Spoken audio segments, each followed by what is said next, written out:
அன்பானவர்களே, இந்த நேரத்திலே மான்கள், டியர்ஸ், மான்கள் குறித்த வேத வசனங்கள் நமக்கு கற்றுத்தருகிற சில முக்கிய விஷயங்களை இன்றைக்கு விசுவாச மக்கள் தனிப்பட்ட முறையில் நாம் எடுத்துக்கொள்வதற்காக, மணவாட்டி சபையாக எடுத்துக்கொள்வதற்காக அந்த கண்ணோட்டங்களோடு நாம் தியானிக்க இருக்கின்றோம்.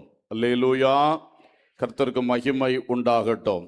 மான்களை குறித்து வேத புஸ்தகத்தில் அநேக வசனங்களை நாம் படிக்க முடிகிறது. பொதுவாக தமிழ் வேதாகமத்திலே மான்கள், கலைமான்கள், புள்ளிமான்கள், சருகு மான்கள் என்று பல மான்களை குறித்து சொல்லி இருக்கிறதை நாம் பார்க்க முடியும். எபிரேய பதத்திலே முக்கியமாக ஒரு 5 வார்த்தைகள் பயன்படுத்தப்பட்டிருக்கிறது. அந்த வார்த்தைகளின் அடிப்படையில் பார்க்கும் பொழுது அதனுடைய அர்த்தங்கள், பெயர்கள் பலவேளை ஆங்கில வேதாகமங்களில் ரொம்ப வித்தியாசமாக இருக்குது, தமிழில் வித்தியாசமாக இருக்குது. இருந்தாலும் சில முக்கிய விஷயங்களை நமக்கு பிரயோஜனம் உண்டாக இன்றைக்கு தியானிக்க போகிறோம். முதலாவது, அயல் என்கிற ஒரு எபிரேய வார்த்தை, AYOYAL, அயல் என்கிற ஒரு எபிரேய வார்த்தை ஆண் மான்களை குறிக்கின்றது. ஹார்ட், HART, ஹார்ட் என்று சொல்லப்படுகிற ஆண் மானுக்காக சொல்லப்பட்டிருக்கிறது. ஸ்டாக் என்று சொல்லப்படுகிற கலைமானுக்காக சொல்லப்பட்டிருக்கிறது. மொத்தத்திலே ஆண் அல்லது ஒரு பூரண வளர்ச்சி அடைந்த ஒரு ஆண் மான். அது வெறும் ஒரு ஃபான் அல்ல, அல்லது மான் குட்டி அல்ல, அது ஒரு பூரணமான ஒரு ஆண் மான் என்பதை குறித்து சொல்லப்பட்டிருக்கிறது. அதில் 2 கருத்துக்களை நான் சொல்லும்படியாக விரும்புகின்றேன். முதலாவது, உன்னத பாட்டின் புஸ்தகம் 2வது அதிகாரம் 9ஆம் வசனம், என் நேசர் வெளிமானுக்கும் மறை குட்டிக்கும் ஒப்பாய் இருக்கிறார். இதோ அவர் எங்கள் மதிலுக்கு புறம்பே நின்று பலகணி வழியாய் பார்த்து கிராதியின் வழியாய் தமது மலர்ந்த முகத்தை காண்பிக்கிறார். அல்லேலூயா.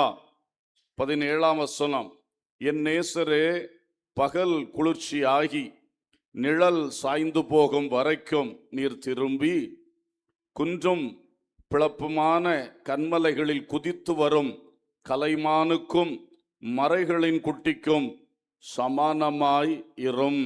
அல்லேலூயா, ஸ்தோத்திரம்.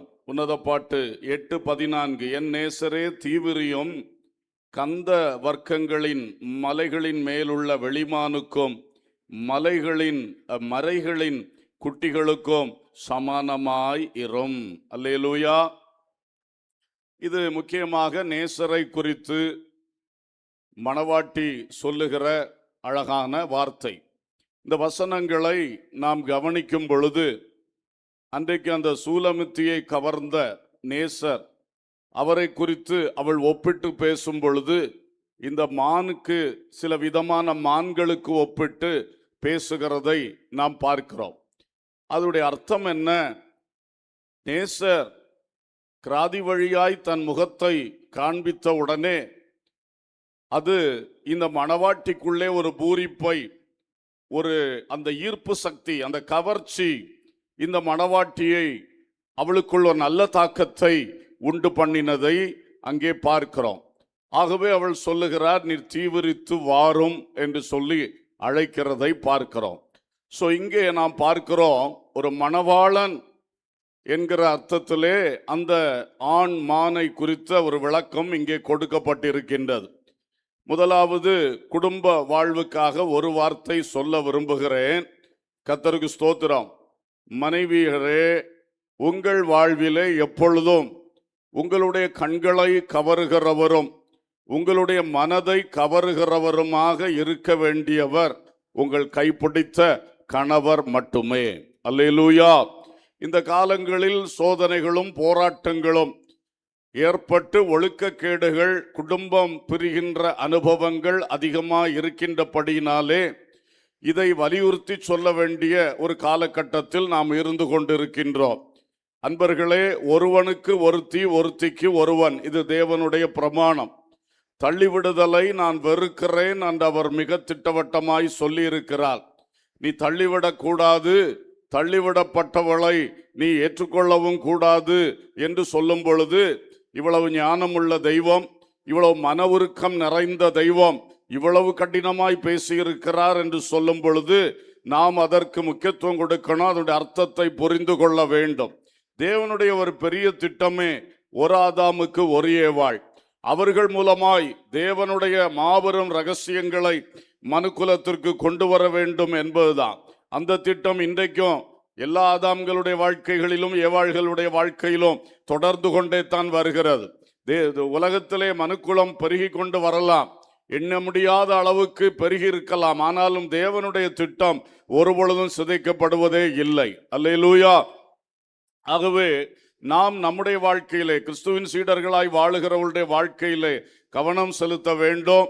மனைவிமார் தங்கள் கணவருக்கு உண்மை உள்ளவர்களாக, தங்கள் கணவனை மட்டுமே தங்கள் உள்ளம் கவர்ந்த நாயகனாக வைத்துக் கொள்வதில் சிந்தையிலே காரியங்கள் சரியாக இருக்க வேண்டும். சிந்தையிலே அது அந்த அடி பரளும் பொழுது அது எப்படியும் ஒரு நாள் செயலிலே, வார்த்தையிலே வெளிப்பட்டு விடுகிறதாக இருக்கிறது. ஆகவே உள்ளாக ஒரு நல்ல ஒரு அந்த உண்மை, உள்ளாக ஒரு சரியான இன்டெகிரிட்டி ஒவ்வொருவருடைய வாழ்விலும் தேவை. ஒருவேளை இளம் மனைவியருக்கு மட்டுமென்று சொல்லிவிட முடியாது. இது வயது வரம்பின்றி இந்த பொல்லாத ஆவி, தாறுமாறின் ஆவி, ஒழுக்கக்கேடுகளை உண்டு பண்ணுகிற ஆவி, குடும்பங்களை பிரிக்கிற ஆவி பல இடங்களில் வேகமாய் மோதி அடித்து கொண்டிருக்கிறது. ஆகவே இந்த குமரி மாவட்டத்திலும் ரொம்ப கவனமாக இருக்க வேண்டும். டைவோர்ஸ் எண்ணிக்கை அதிகமாய் கொண்டு போகிறது. வரதட்சணை, டவுரி என்பது அதற்கு ஒரு முக்கிய காரணமாகவும் இருக்கின்றது. ஆகவே தெய்வ மக்களே, இப்படிப்பட்ட தீமைகளில் இருந்து பரிபூர்ணமாக விலகி நின்றே ஆக வேண்டும். அல்லேலூயா. கர்த்தர் நம்மை இந்த உலகத்திற்கு ஒளி கொடுக்கும்படி வெளிச்சங்களாக தெரிந்து கொண்டிருக்கிறார். எந்த வெளிச்சத்தை நாம் உலகத்துக்கு கொடுத்து கொண்டிருக்கிறோம்? நம்முடைய குடும்ப வாழ்க்கை, கணவன் மனைவி உறவில் இருந்து என்ன ஒரு ஒளி மற்றவர்களுக்கு வீசி கொண்டிருக்கிறது? அது இயேசுவை வெளிப்படுத்துகிறதா இருக்கிறதா? வசனத்தின் சத்தியத்தை வெளிப்படுத்துகிறதா இருக்கிறதா? அல்லது உலகத்தில் உள்ள தார்மார்கள் இங்கேயும் இருக்கிறது என்று சொல்லி அப்பட்டமாய் காட்டி பரிதாபமான ஒரு சூழ்நிலைக்கு வழிவகுத்து கொண்டிருக்கிறதா? இன்று காலை வேளையிலே பல காரியங்கள்ல நல்லா இருக்கிறீங்க. உங்க ஃபேமிலி லைஃப் எப்படி இருக்கிறது, ஹஸ்பண்ட் ஒய்ஃப் ரிலேஷன்ஷிப் எப்படி இருக்கிறது என்பதை நீங்கள் சிந்தித்து குறைகளை அறிக்கை செய்து இருதயம் திறந்து கர்த்தரிடத்திலே சொல்ல வேண்டியவைகளை எதையும் மறைக்காமல் சொல்லி அவரிடத்திலிருந்து ஒரு கிருபையை, சீர்திருத்தத்தை, ஜெயத்தை கட்டாயம் பெற்றுக்கொள்ள வேண்டும். அல்லேலூயா, ஸ்தோத்திரம். சரி, இரண்டாவதாக நம்ம விசுவாசிகள் என்ற நிலையில் நாம் ஒவ்வொருவரும், அது மட்டுமல்ல, சபை என்பது விசுவாசிகளுடைய கூட்டம், மணவாட்டி, கிறிஸ்துவின் மணவாட்டி. இந்த மணவாட்டிக்கு தனிப்பட்ட முறையில் ஒவ்வொருவருக்கும் சரி, கலெக்டிவாக சர்ச் என்கிறதான காரியத்திலும் சரி, நமக்கு நம்முடைய மணவாளன், ஆத்தும மணவாளனாகிய இயேசு கிறிஸ்து நம்மை கவர்ந்த நாயகராக இருக்க வேண்டும். ஒரு அல்லேலூயா சொல்லுவோம். அல்லேலூயா. இது பேச்சிலும் பாட்டிலும் மட்டுமல்ல, பிரசங்கத்தில் மட்டுமல்ல, இது வாழ்வில் உண்டாக வேண்டும். ஆமென். இதுல ஒரு வெற்றி வந்து விட்டதென்றால் நம்முடைய கிறிஸ்தவ வாழ்வு, பரலோக பயணம் மிகப்பெரிய வெற்றி தான். அல்லேலூயா. அடிப்படைகளில் அடிப்படை. இயேசுவை நான் விரும்புகிறேன், நேசிக்கிறேன். இயேசு என்னை கவர்ந்து இழுத்து கொண்டிருக்கின்றார்.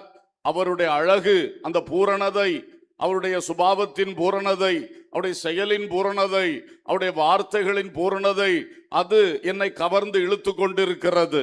அல்லேலூயா. அவருடைய சுபாவங்களிலெல்லாம் மேன்மையான சுபாவமாகிய அன்பு என்னை மிகவும் காந்தமாய் கவர்ந்து இழுத்து கொண்டிருக்கிறது. இது உள்ளத்திலே சரிபடுத்தப்பட வேண்டும். அல்லேலூயா. வாயில நல்லாவே பேச நம்ம பழகிட்டோம், படிச்சுட்டோம், பல வருஷம் இதைத்தான் பேசுறோம். ஆனா இருதயத்துல எப்படி இருக்கிறது அன்பர்களே? ஆனாலும் பெண்ணானாலும் நம்ம ஒவ்வொரு தேவம் ஊழியக்காரங்க, விசுவாசிகள், நமது உள்ளங்களுக்குள் இயேசு கிறிஸ்துவை பற்றின அன்பு, இயேசு கிறிஸ்து நம்மை இழுக்கின்ற அந்த அனுபவம் எந்த அளவுக்கு நடந்து கொண்டிருக்கிறது? ஏதோ ஞாயிற்றுக்கிழமை வரும் பொழுது மட்டும் இயேசு சில பாடல்கள், ஆராதனை, பிரசங்கம் அதுல மட்டும் இழுக்கிறது மாதிரியும், அப்புறம் போனா முழுசும் உலகம் இழுத்துட்டே போகிறதா? உலகத்தினுடைய பாவங்கள் இழுத்து கொண்டு போகிறதா? பிசாசு அவன் நினைச்சபடியெல்லாம் இழுத்து கொண்டு போயிட்டு இருக்கிறான்னா, அப்புறம் ஒவ்வொரு ஞாயிற்றுக்கிழமை வந்து பாவ மன்னிப்பு செய்து பாவாரிக்கை பண்ணி இங்க ஆண்டவரை சமாளிச்சுட்டு போகிற ஒரு நிலை எத்தனை பேருக்குடைய வாழ்க்கையிலே இன்றைக்கு நடந்து கொண்டிருக்கிறது? தயவாய் சிந்திப்பீர்களாக. இதை இப்படியே ஓட்டி கொண்டிருப்பது சரியல்ல. தவறுகளை உணரணும், குறைகள் திருந்தணும். திருந்தா படிவங்களாக போவது கடைசியில கிருபையை இழந்து போகின்ற நிலைக்கு கொண்டு போய்விடும். பிறகு அழுதாலும் அந்த ஏசாவுக்கு அவன் கண்ணீரோடு அழுதும் ஆசீர்வாதத்தை பெறாமலே போன நிலை யாருக்கும் வந்து விடக்கூடாது. ஒரு அல்லேலூயா சொல்லுவோம்.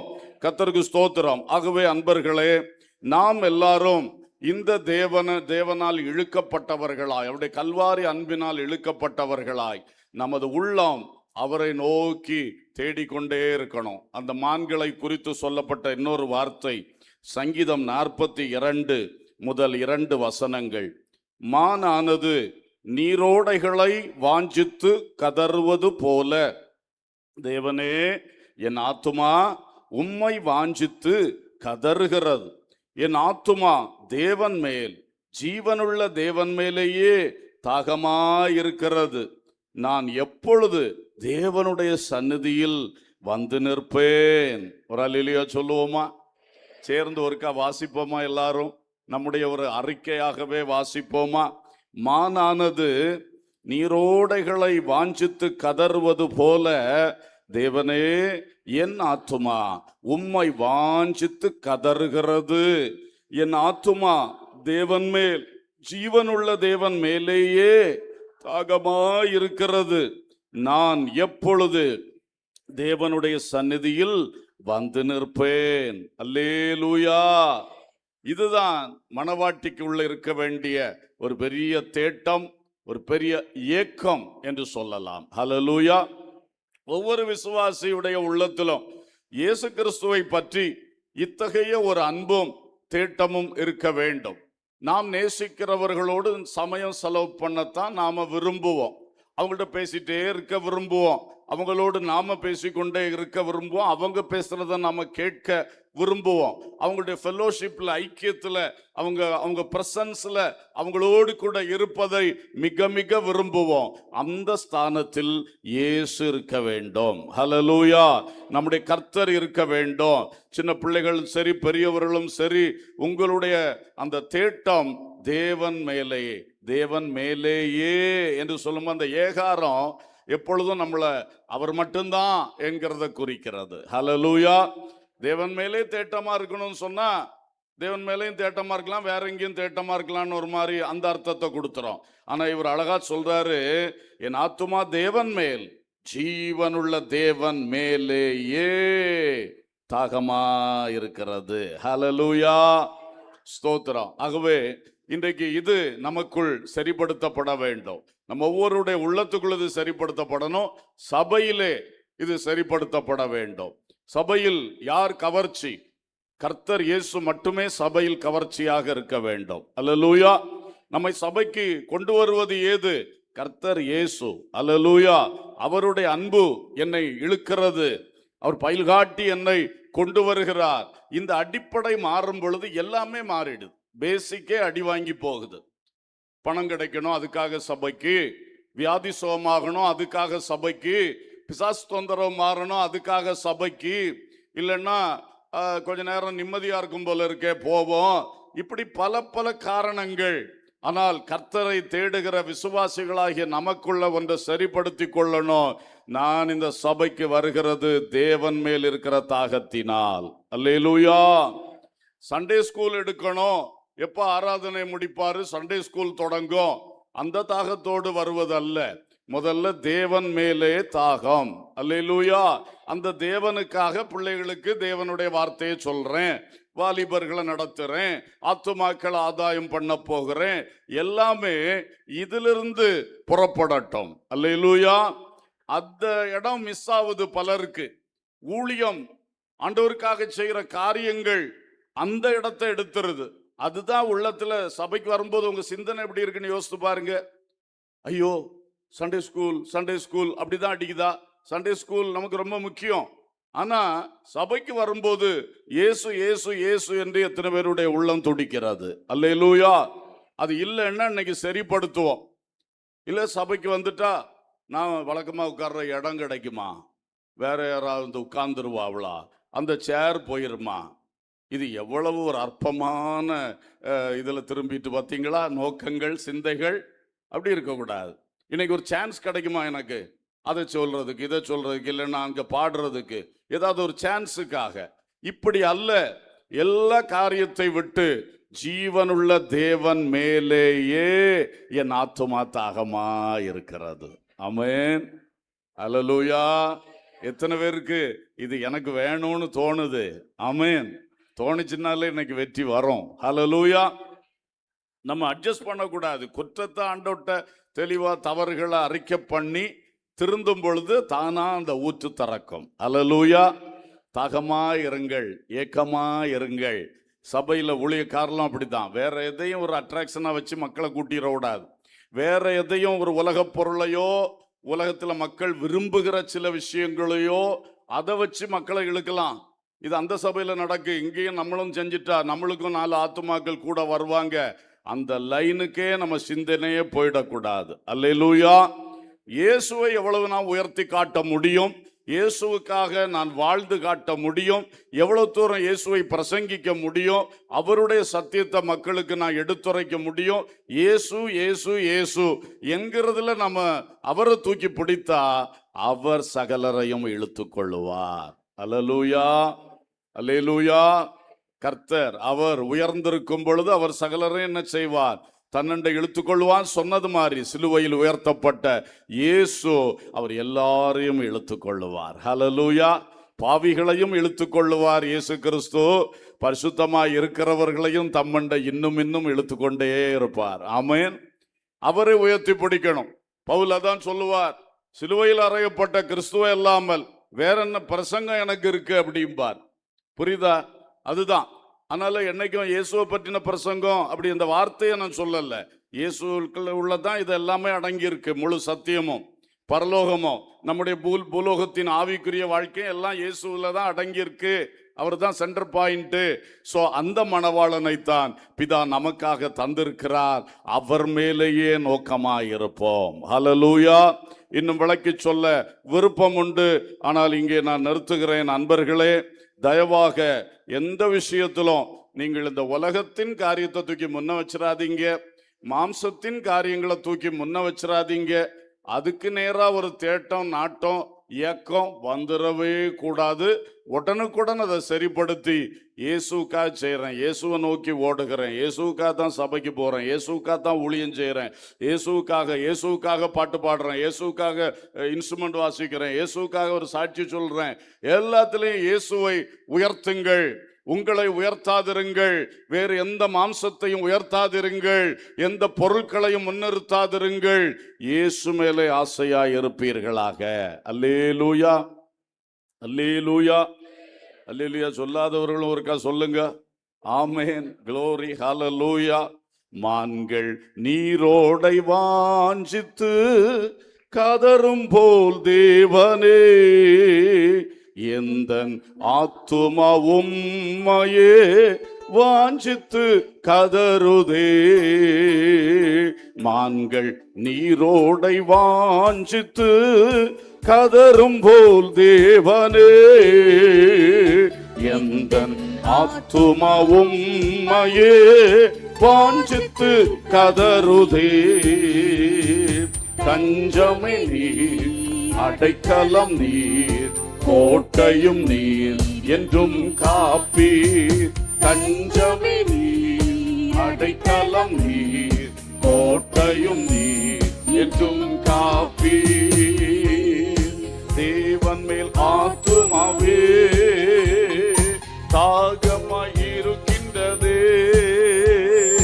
தேவன் மேல் உண்மையாக அனுபவத்தோடு பாடுவோம். தேவனின் சந்நிதியில் நின்றிட ஆத்துமா வாஞ்சிக்குதே. தேவனின் சந்நிதி வாஞ்சிக்குதே. தஞ்சமே நீர், அடைக்கலம் நீர், கோட்டையும் நீர், என்றும் காப்பீர். என் தஞ்சமே நீர், ஆமென், கோட்டையும் நீர், என்றும் காப்பீர். அல்லேலூயா, அல்லேலூயா, ஸ்தோத்திரம். இந்த அனுபவத்தை பிரைஸ் தி லார்ட் கொஞ்சம் கரெக்ட் பண்ணுங்க, கவுலிங்கா இருக்கு. பிரைஸ் தி லார்ட், ஸ்தோத்திரம். இந்த அனுபவத்தை நாம் பெற்றுக்கொள்வோம். ஆமென். இரண்டாவதாக இன்னொரு எபிரேய வார்த்தை, அது அயலா என்கிற இன்னொரு வார்த்தை. AYYALAH, அயல், அயலா. அப்பவுமே நமக்கு அது புரியும். இது பெண்மானை குறிக்கிற வார்த்தை. இதுவும் வேத புத்தகத்தில் பல இடங்களில் பயன்படுத்தப்பட்டிருக்கிறது. அயலா என்கிறதான வார்த்தை. ஆங்கிலத்திலே HIND, ஹைண்ட் என்கிற வார்த்தை பெண்மான். DOE என்கிற இன்னொரு வார்த்தை, அதுவும் பெண்மானைத்தான் குறிக்கிறது. இந்த வார்த்தைகள் இதற்காக பயன்படுத்தப்பட்டிருக்கின்றது. கர்த்தருக்கு ஸ்தோத்திரம். இது பயன்படுத்தப்பட்டிருக்கிற வசனங்களை நாம் கவனிக்கும் பொழுது, முதலாவது நீதிமொழிகள் 5ஆம் அதிகாரம் 18, 19 ஆகிய வசனங்கள். உன் ஊற்றுக்கண் ஆசீர்வதிக்கப்படுவதாக, உன் இளவயதின் மனைவியோடே மகிழ்ந்திரு, அவளே நேசிக்கப்படத்தக்க பெண்மானும் அழகான வரையாடும் போல் இருப்பாளாக. அல்லேலூயா. ஆண்மானை வைத்து புருஷனுக்கு சொன்னவர், மனைவிக்கு சொன்னவர், பெண்மானை வைத்து புருஷன்மாருக்கு அதே செய்தியை சொல்றார். அல்லேலூயா. உன் மனைவியே உன் கண்ணை கவர்ந்தவளும் உன் உள்ளத்தை கவர்ந்தவளுமாக இருப்பாளாக, நீ வேறொரு ஸ்திரீயின் மேல் நோக்கமாய் இராதே என்று சொல்லுகிறார். அப்ப பாருங்கள், குடும்ப வாழ்க்கையில் மனைவியானவள் புருஷனுக்கு எவ்வளவு உண்மை உள்ளவளாக எல்லா நிலையிலும் இருக்க வேண்டுமோ, அதே மாதிரி புருஷனும் தன் மனைவிக்கு உண்மை உள்ளவனாக, மனைவி அல்லாமல் வேறு யாதொருவருக்கும் தன் சிந்தையில் இடம் கொடுக்காதவராக காணப்பட வேண்டியது மிக அவசியம். பைபிள் எப்பொழுதும் இந்த உறவுக்கு மிக மிக முக்கியத்துவம் கொடுக்கிறது. இந்த இடத்திலும் இந்த பாயிண்ட் வரதுனால திரும்பவும் அழுத்தமும் திருத்தவுமாக சொல்லுகிறேன். சகோதரமார் தங்களுடைய மனைவிக்கு எப்பொழுதும் உள்ளத்திலும் வாழ்விலும் எல்லா விஷயங்களிலும் மிகுந்த உண்மை உள்ளவர்களாய் இருக்க வேண்டும். அல்லேலூயா. ஆரம்ப காலத்தில் யாருக்கும் அப்படிப்பட்ட உண்மையை, நம்பிக்கை, அந்த காரியங்களை குறித்து சொல்லி கொடுக்க வேண்டிய தேவையில்லை. அது அப்படி ஒரு காலம். ஆனால் காலங்கள் கடந்து போகும் பொழுதுதான் ஒருத்தியோடு வாழ்வது, ஒருவரோடு வாழ்வது பலருக்கு பல கஷ்டங்களை கொண்டு வருகிறது. சிலருடைய சுபாவங்கள் காரணம், சிலருக்கு குடும்ப சூழ்நிலைகள் காரணம், பலது இருந்தாலும் பைபிள் இதற்கு அங்குமிங்கும் விலக இடமே கொடுக்கல.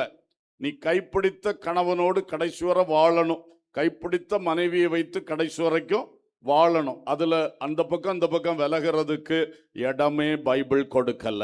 அல்லேலூயா. எனவே அன்பானவர்களே, ரெண்டு பேரும் இந்த விஷயத்திலே மிக மிக உண்மை உள்ளவர்களாய் இருப்பீர்களாக. மான்கள் என்ற வார்த்தையில் வருகிற விளக்கத்தினால் மட்டுமல்ல, இன்று ஆவியானவர் அதை விரும்புகிறதுனால தான் இந்த விளக்கத்தை பேச வைக்கிறார். அல்லேலூயா. அதனால சீரியஸாக ஏதோ இவர் இந்த டாபிக்ல பேசுறதுனால பேசுறார் இல்ல. தேவன் ஒரு காரியத்தை சொல்லுவார் என்று சொன்னால், சொல்ல வைப்பார் என்றால் அதிலே மிகப்பெரிய அர்த்தங்கள் இருக்கும், தேவைகள் இருக்கும். ஹல்லேலூயா. அதனால யாரா இருந்தாலும் சரி, எவ்வளவு பெரிய மதிப்புக்குரிய மனிதர்களாக இருந்தாலும் சரி, குடும்பத்தில் உண்மையாக இருங்கள். அந்த குடும்ப காரியத்தில் உங்கள் உள்ளத்தில் பல வேதனைகள் இருக்கலாம், பல எதிர்பார்ப்பு நஷ்டங்கள் இருக்கலாம், இன்னும் எத்தனை பயங்கரங்கள் எல்லாம் இருக்கிறது ஒவ்வொரு குடும்பத்துக்குள்ளே. அது இந்த உலகம் அப்படிப்பட்ட உலகம்தான். இந்த உலகத்தில் அப்படிப்பட்ட ஒரு குடும்ப வாழ்க்கையை நாம் செய்யும்படி கர்த்தர் நம்மை இணைத்திருக்கிறார். ஆகவே நிச்சயமாக உங்களுடைய மணவாட்டி, உங்களுடைய மணவாளன், அங்கேயே உங்களுடைய இருதயம் கடைசி மூச்சு வரைக்கும், உங்கள் உயிர் பிரியும் வரைக்கும் பிரியாதிருப்பதாக. அல்லேலூயா, அல்லேலூயா, ஸ்தோத்திரம். ஆகவே லவ் யுவர் ஒய்ஃப் அலோன். இப்போ இந்த பெண்மானை வைத்து சபைக்கு, விசுவாச மக்களுக்கு சொல்லப்பட்டிருக்கிற 3 முக்கியமான விஷயங்கள் இருக்கிறது. அதையும் கொஞ்சம் நாம் தியானிக்க இருக்கின்றோம். கர்த்தருக்கு ஸ்தோத்திரம். இந்த பெண்மானை வைத்து சொல்லப்பட்ட வசனங்களில் ஒன்று உன்னத பாட்டு 2வது அதிகாரம் 4-7 மட்டும் வாசிக்கிறேன், கவனியுங்கள். என்னை விருந்து சாலைக்கு அழைத்து கொண்டு போனார். என்மேல் பறந்த அவருடைய கொடி நேசமே. திராட்சரசத்தால் என்னை தேற்றுங்கள், கிச்சிலி பழங்களால் என்னை ஆற்றுங்கள். நேசத்தால் சோகமடைந்திருக்கிறேன். அவர் இடது கை என் தலையின் கீழ் இருக்கிறது, அவர் வலது கை என்னை அணைத்து கொள்ளுகிறது. எருசலேமின் குமாரத்திகளே, இவ்வளவு நேரம் மணவாட்டி சொன்ன வார்த்தை. இப்ப எருசலேமின் குமாரத்திகளே, எனக்கு பிரியமானவளுக்கு மனதாகு மட்டும் நீங்கள் அவளை விழிக்க பண்ணாமலும் எழுப்பாமலும் இருக்கும்படி வெளி மான்கள் மேலும் வெளியின் மறைகள் மேலும் உங்களை ஆணையிடுகிறேன். அல்லேலூயா, ஸ்தோத்திரம். இது நமக்கு வாசிக்கும் பொழுதே புரியும். அன்பின் ஒரு இன்டிமேட் லவ், நெருக்கமான ஒரு அன்பு அங்கே பரிமாறப்படுகிறது. மணவாளனுடைய பங்களிப்பும் மேன்மையாய் இருக்கிறது, மணவாட்டியின் பங்களிப்பும் மேன்மையாய் இருக்கிறது. இருவரும் அந்த அன்பை நல்ல முறையில் பகர்ந்து நல்ல ஒரு உறவை அவர்கள் வளர்த்தி கொள்ளுகிறார்கள் என்பதை நாம் பார்க்கிறோம். அன்பு அணைக்கும், அன்பு அதை சோகமடைய பண்ணும். அந்த அளவுக்கு, தன்னை மயக்குகிற அளவுக்குள்ள ஒரு பெரிய அன்பு. இயேசு கிறிஸ்துவின் அன்பின் வல்லமை, நம்முடைய ஆத்தும மணவாளனுடைய அன்பின் வல்லமை உலகத்தில் உள்ள எந்த மணவாளனும் உங்களுக்கு தருகிற அன்பை விட மிகவும் உயர்ந்தது, வல்லமை உள்ளது. அல்லேலூயா. ஏன்னா இங்கிருந்து உலகத்துல நமக்கு கிடைக்கக்கூடிய சொந்த புருஷனுடைய அன்பு, மனைவியுடைய அன்பு எல்லாமே கொஞ்சம் மாம்சம் கலந்து தான் இருக்கும். சுபாவ அன்பு, நேச்சுரல் லவ் கலந்து தான் இருக்கும். அதுல குறைபாடு கண்டிப்பா இருக்கும். சூழ்நிலை அனுசரிச்சு, நாட்களை அனுசரிச்சு, அந்த ஒவ்வொரு அந்த செயல்பாடுகள், சந்தர்ப்பங்களை அனுசரித்து தான் அந்த அன்பு இருக்கும். ஒரே ஸ்டடியா இருக்காது. ஆனா இயேசு என்கிற மணவாளன் மணவாட்டிக்கு தருகின்ற அன்பு, தனிப்பட்ட முறையில் நம்ம ஒவ்வொருவருக்கு இயேசு தருகிற அன்பு, சபைக்கு இயேசு தருகிற, மணவாட்டியாகிய சபைக்கு இயேசு தருகிற அன்பு அன்றும் இன்றும் என்றும் ஒன்று போலவே இருக்கும். அல்லேலூயா. அந்த அன்பினுடைய லட்சணங்கள் இந்த உலகத்தில் உள்ள நேச்சுரல் லவ்வோடு ஒப்பிட்டு பார்க்கும் பொழுது அந்த டிவைன் லவ் மிக மிக உச்சிதமானது, உயர்ந்தது. அல்லேலூயா. அப்ப இந்த ஒரு அழகான உறவிலே ஒரு விசுவாசியும் இயேசு கிறிஸ்துவும், ஒரு சபையும் இயேசு கிறிஸ்துவும் நெருங்கி பழகணும். அந்த அன்பிலே அதிகமாய் நிரம்பி வாழ கற்றுக்கொள்ளணும். அந்த அன்பை இயேசுவிடத்திலிருந்து இன்னும் இன்னும் பெற்று அனுபவிக்கிறதுக்கு நம்ம ஆசைப்படணும், நம்ம அதுல விரும்பி நிற்கணும். அப்ப அது நிறைவாய் கிடைக்கும். அல்லேலூயா, ஸ்தோத்திரம். யார் விரும்புறாங்களோ அவங்களுக்கு தான். பாஸ்டர் ஜான்சன் பேசும் பொழுது ஒரு வார்த்தை சொன்னார். மோசே அவர் கூடவே இருக்கணும்னு விரும்பினாரு, கடைசி மூச்சு வரைக்கும் கூடவே இருந்தார். அல்லேலூயா. ஏன் அவரோடு மட்டும் அப்படி ஒரு ஸ்பெஷல் காரியத்தை ஆண்டவர் செய்தார்? இந்த மனுஷனுக்குள்ள அந்த ஏக்கம் இருந்தது. அல்லேலூயா. நமக்குள்ளேயும் எதை விரும்புகிறோமோ அதை கத்துட்டு நம்ம பெற்றுக்கொள்ள முடியும். இன்றைக்கு விசுவாசிகளானாலும் சரி, உலக மக்களானாலும் சரி, அன்பு கிடைக்கலையே என்ற ஒரு ஏக்கம் எல்லார் உள்ளத்திலையும் இருக்கு, இல்லைன்னு சொல்ல முடியாது. ஆனா நமக்கு தெரியும் உண்மையான அன்பு எங்க இருக்குன்னு. அங்க ஏன் நம்ம தேட மாட்டேங்கிறோம்? உலகத்தாருக்கு தெரியாதனால கண்ட இடங்களும் தேடி இன்னும் ஃபெயிலியருக்குள்ளாகி இன்னும் வேதனைகளுக்குள்ள போயிட்டே இருப்பாங்க. நாமளும் அப்படியே போனோம்னா அர்த்தம் என்ன? நமக்கு ஆண்டவர் இயேசுவின் அன்பு எவ்வளவு களங்கம் இல்லாத அன்பு, எவ்வளவு ஒரு தன்னலம் இல்லாத அன்பு, எவ்வளவு ஒரு தூய்மையான அன்பு, எவ்வளவு பாரபட்சம் இல்லாத அன்பு, எவ்வளவு வார்த்தைகள் அதுக்கு சொன்னாலும் அவ்வளவு சிறப்பான அன்பு அது. ஹல்லேலூயா. இந்த அன்பை அனுபவிங்க. விருந்து சாலைக்குள் என்று சொல்லும் பொழுது நமக்கு விருந்து சாலை எதுங்க? கல்யாண விருந்தா, நமக்கு பரிசுத்த ஆராதனை விருந்து தான் பெரிய விருந்து. அல்லேலூயா, அல்லேலூயா, ஸ்தோத்திரம். அப்போ இந்த ஆராதனையில தான் இதோடைய ஒரு மேன்மையை சபையாக சேர்ந்து நம்ம அனுபவிக்கிறது. நம்ம ஆராதிக்கிறோம், பாடல், ஆராதனை, அந்நிய பாஷை எல்லாம் இருக்கட்டும்.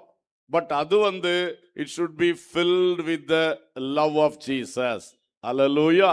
ரோமர் 5:5 பரிசுத்த ஆவி நமக்குள் ஊற்றப்பட்டதுனால தேவனுடைய அன்பு நமக்குள் என்ன செய்யறது? ஊற்றப்பட்டிருக்கிறது. அப்போ அது எப்போ பரிசுத்த ஆவியில நம்ம நிரம்புறோமோ அப்பெல்லாம் அந்த அன்பு பெருக்கெடுக்கணும், அன்பு பெருக்கெடுக்கணும். தயவுசெய்து ஆராதனையில வரும் பொழுது இந்த கவனத்தோட வாங்க, தேவன் மேலேயே வாஞ்சையா வாங்க. அந்த அன்புல இன்னைக்கு நான் நிரம்பணும். அதான் அல்லேலூயா. நல்லா அந்நிய பாஷை பேசிட்டேன், ரொம்ப திருப்தி. அந்நிய பாஷை பேசினது திருப்தி, ஆனா அதன் மூலம் அன்பு கிளறி எழுப்பப்பட்டுச்சா? அன்பு கொஞ்சம் கூட உள்ள ரிவைவ் ஆச்சுதா? அந்த அன்பினுடைய சில கிரியைகள் நமக்குள்ள, நம்ம சிந்தனையில ஒரு தாக்கத்தை கொடுத்துச்சா?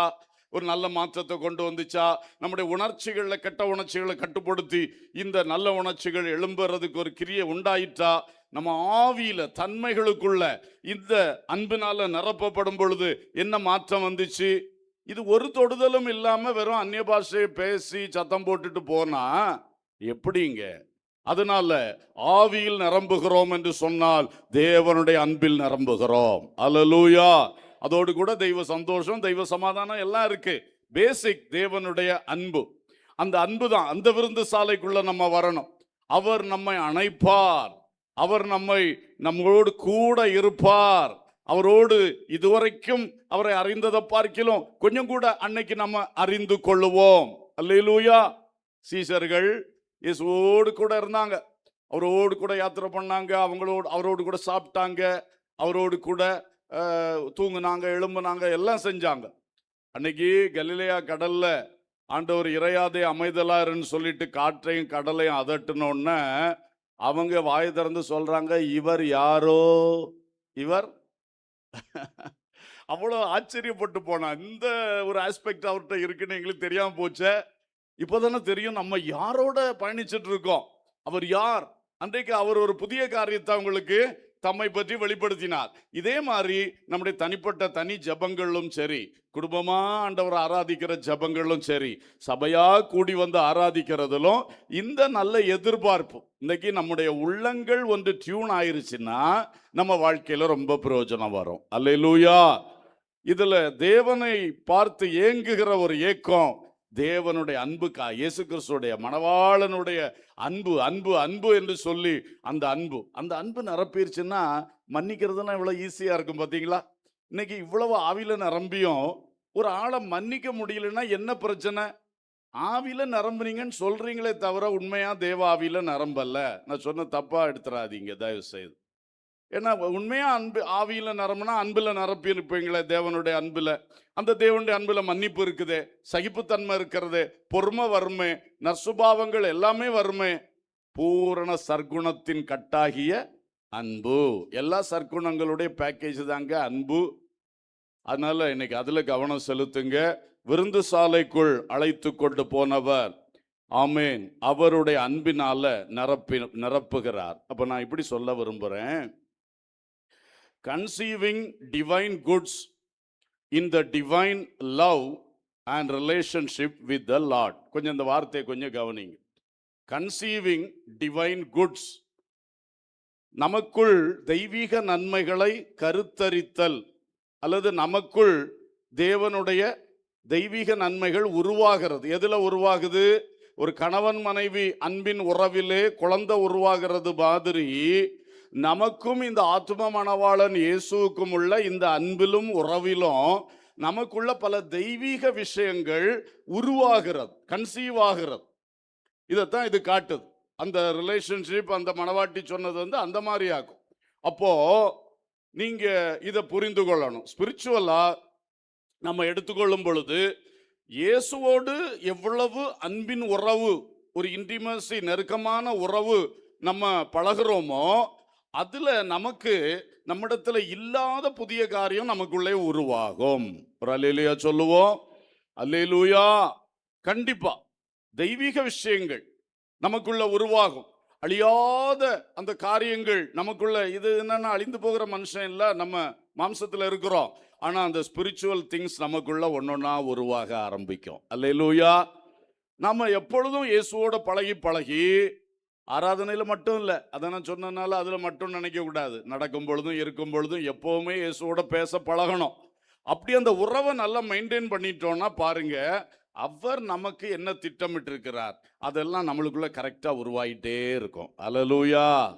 இது உருவாகணும். இப்போ சந்தோஷம் என்பதும் நமக்குள்ள உருவாகிறது தான். உலகம் கொடுக்கிற சந்தோஷம் உண்டு, கர்த்தர் அருளுகிற சந்தோஷம் உண்டு. உங்களுக்கு தெரியும் தானே.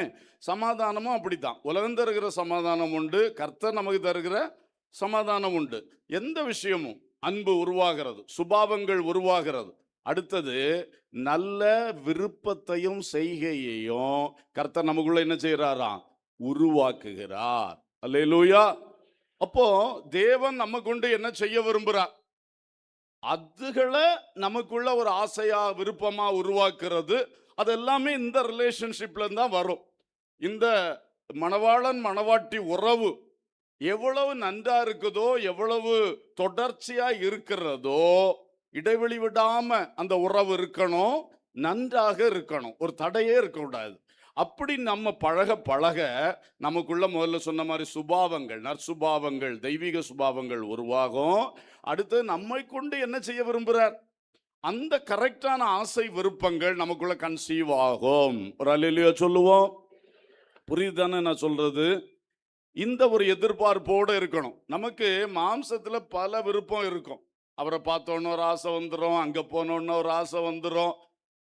இந்த விருப்பங்கள் தானே கடைசியில் திசை மாற்றி நம்மளை கொண்டு போகுது. ஆனா நமக்கு கர்த்தர் வச்சிருக்கிற காரியம் என்ன, அதுடைய விருப்பம் இந்த சரியான உறவுல தான் நமக்குள்ள கன்சீவ் ஆகும், உருவாகும். அல்லேலூயா. இப்படி கர்த்தர் என்னெல்லாம் தர விரும்புகிறார், நம்மளை கொண்டு என்ன செய்ய விரும்புகிறார், எல்லாமே என்ன செய்யும், உருவாகும். விஷன், ஆண்டவர் நமக்குள்ள தரிசனங்களை வைக்கிறார். கண்ணால காண்கிற தரிசனம் இல்லை, உள்ளத்துக்குள்ளே இதுக்காக நீ வாழணும், இதை நீ செய்யணும். இது எல்லாமே இந்த உறவுல இருந்து தான் நமக்கு கிடைக்குது. அதனால இந்த கன்சீவிங் ஆகணும். கன்சீவிங் ஆகாம அது பல கஷ்டம் நமக்கு தெரியும். அப்போ கண்டிப்பா ஒரு கணவன் மனைவியானா அடுத்தது புத்திர பாக்கியத்தை எதிர்பார்ப்பாங்க. அதே மாதிரி இயேசு கிறிஸ்துவோட நம்ம பழக பழக அவர்கிட்ட இந்த நற்காரியங்கள் நம்மளுக்குள்ள உருவாகிறத எதிர்பார்க்கணும். ரெண்டாவது விஷயம் பாருங்க, யோபின் புத்தகம் 39 முதல் 3 வசனங்களை வாசிக்கிறேன்.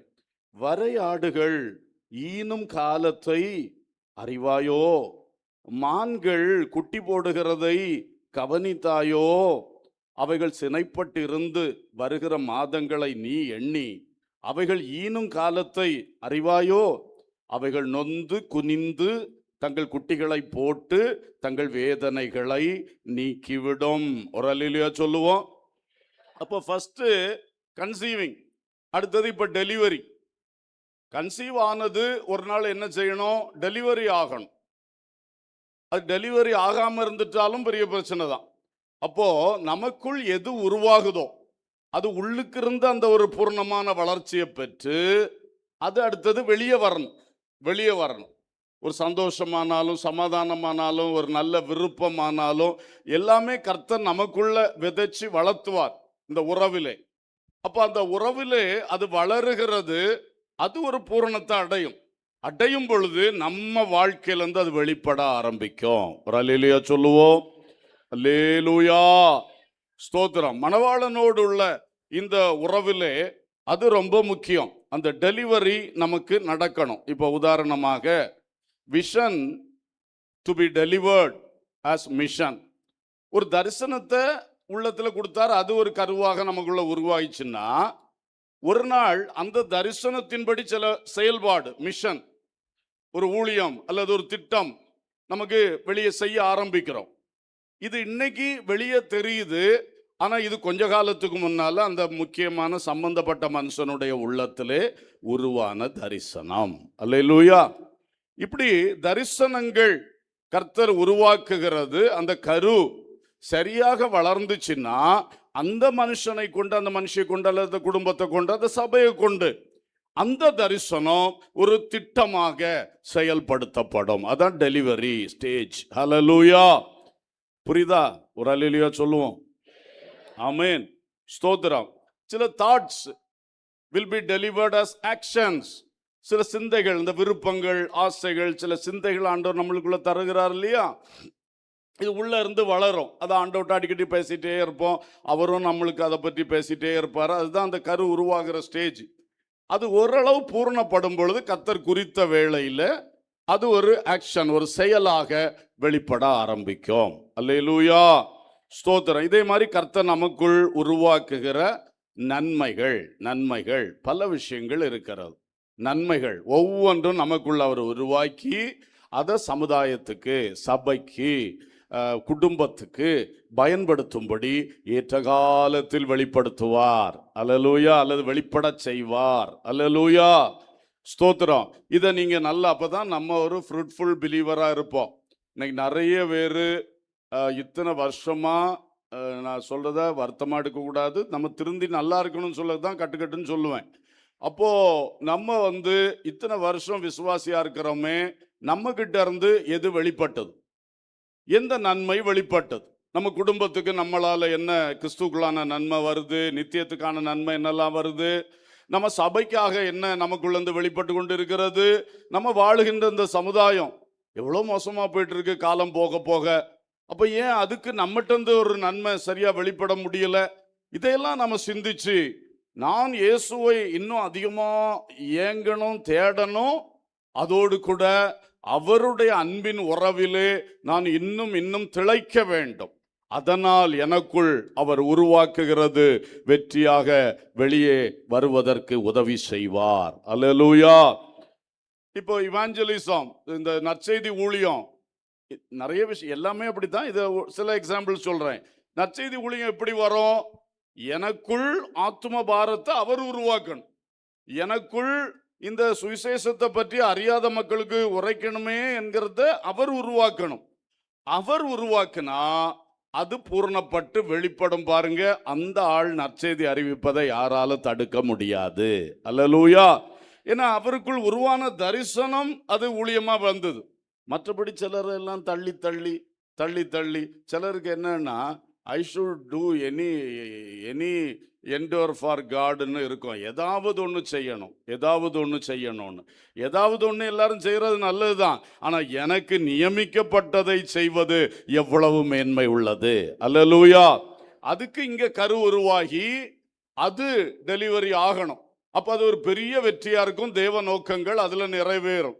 அதே மாதிரி நற்கிரியை நம்முடைய சேரிட்டியை பற்றி எப்பவும் நம்ம அதுக்கு முக்கியத்துவம் கொடுக்கோம். மிஷனரி ஒர்க்குக்கு நம்ம முக்கியத்துவம் கொடுக்கிறோம். ஏன்னா அதெல்லாம் சரியான ப்ராடக்ட்ஸ். இப்போ தேவனுடைய ராஜ்யத்துக்கு சரியா வெளிப்பட்டு ஆக வேண்டும். அது வெளிப்பட தேவனுடைய ராஜ்யத்துக்கே பெரிய கனிகள் வந்து கொண்டே இருக்கும். அதனால தான் நம்ம அதை வலியுறுத்துறோம். இல்லை ஒரு காரியம் கூட புதிய ஏற்பாட்டில் தொர்க்காள் என்ற ஒரு அம்மாவை குறித்து படிக்கிறோம் இல்லையா? தொர்க்காள், அவளுடைய பேரின் மூல பாஷையின் அர்த்தம் ஒரு இந்த மாதிரி ஒரு பெண்மான் என்று வருகிறதாம். ஆனால் பைபிளில் பெண்மான்னு அதில் இல்லை. ஆனால் அந்த ஹீப்ரு வேர்டு யூஸ் பண்ணப்பட்டது அப்படி வருது. அது கிரீக்கில், ஹீப்ருவில் கிரீக்கில் தொர்காஸ் என்று வர்றது. அவள் ஒரு பெண்மான். அவளை பற்றி நமக்கு நல்லா தெரியும். அவள் நற்செய்தி அறிவிக்கிறதும் சரி, இந்த தர்ம காரியங்கள் செய்வதிலும் சிறப்பு வாய்ந்தவளாக இருந்தாள். அல்லேலூயா. எத்தனையோ பேருக்கு ட்ரெஸ் எல்லாம் தச்சு கொடுத்தா என்றெல்லாம் படிக்கிறோம். சும்மா வருமா? அது உள்ளத்தில் அவர் போட்ட விதை. அது உருவாகி ஒரு நாள் ஸ்டார்ட் பண்ணா அது வந்து கொண்டே இருந்தது. அல்லேலூயா. இதே மாதிரி நம்மை கொண்டு, அல்ல நம்ம குடும்பத்தை கொண்டு, நம்ம சபையை கொண்டு எப்படி அவர் செய்ய விரும்புகிறாரோ அந்தந்த கூடுகைகளிலே கர்த்தரோடு நம்ம வைக்கிற உறவிலே, அந்த கர்த்தரோடு கரம் பிடித்து நடக்கிற அனுபவத்தில் இதெல்லாம் வந்து கொண்டே இருக்கும். அல்லேலூயா. சரி, அப்போ முதல்ல கன்சீவிங், ரெண்டாவது டெலிவரிங், மூன்றாவது ஒரு காரியம் இருக்கிறது. ஆதியாகமம் 49:21 நாம் பார்க்கிறோம். நப்தலி விடுதலை பெற்ற பெண்மான், இன்பமான வசனங்களை வசனிப்பான். இவர் யாரு? விடுதலை பெற்ற பெண்மான். குட்டியை போட்ட பெண்மான் விடுதலை வந்துருச்சு. விடுதலை பெற்ற பிறகுள்ள காரியம் இவரை வைத்து சொல்லப்பட்டிருக்கிறது. அப்போ இது witnessing after delivery. Witnessing after delivery. இவர் விடுதலை பெற்று விட்டார். பல கட்டுகள்ல இருந்து விடுதலை பெற்றிருக்கலாம். நான் இந்த அர்த்தத்தில் சொல்றேன். அவர் பெண்மான்னு சொன்னா பெண்மானுக்கு விடுதலை எப்போ வரும்? சுமந்துக்கிட்டு திரிகிறத எப்போ டெலிவரி பண்ணியாச்சோ அப்போ அந்த பெண்மானுக்கு என்ன வந்துடும்? விடுதலை வந்துடும். அப்ப இந்த விடுதலை பெற்ற பெண்மான் இன்பமான வசனங்களை வசனிப்பான். அல்லேலூயா. விடுதலை பெற்றாச்சு, ஒரு காரியத்தை நிறைவேற்றியாச்சு. அப்ப இனி நம்ம அடுத்த யூஸ்ஃபுல்னஸ் வருது. பெற்று கொடுத்தது ஒரு பிரயோஜனம் இல்லையா?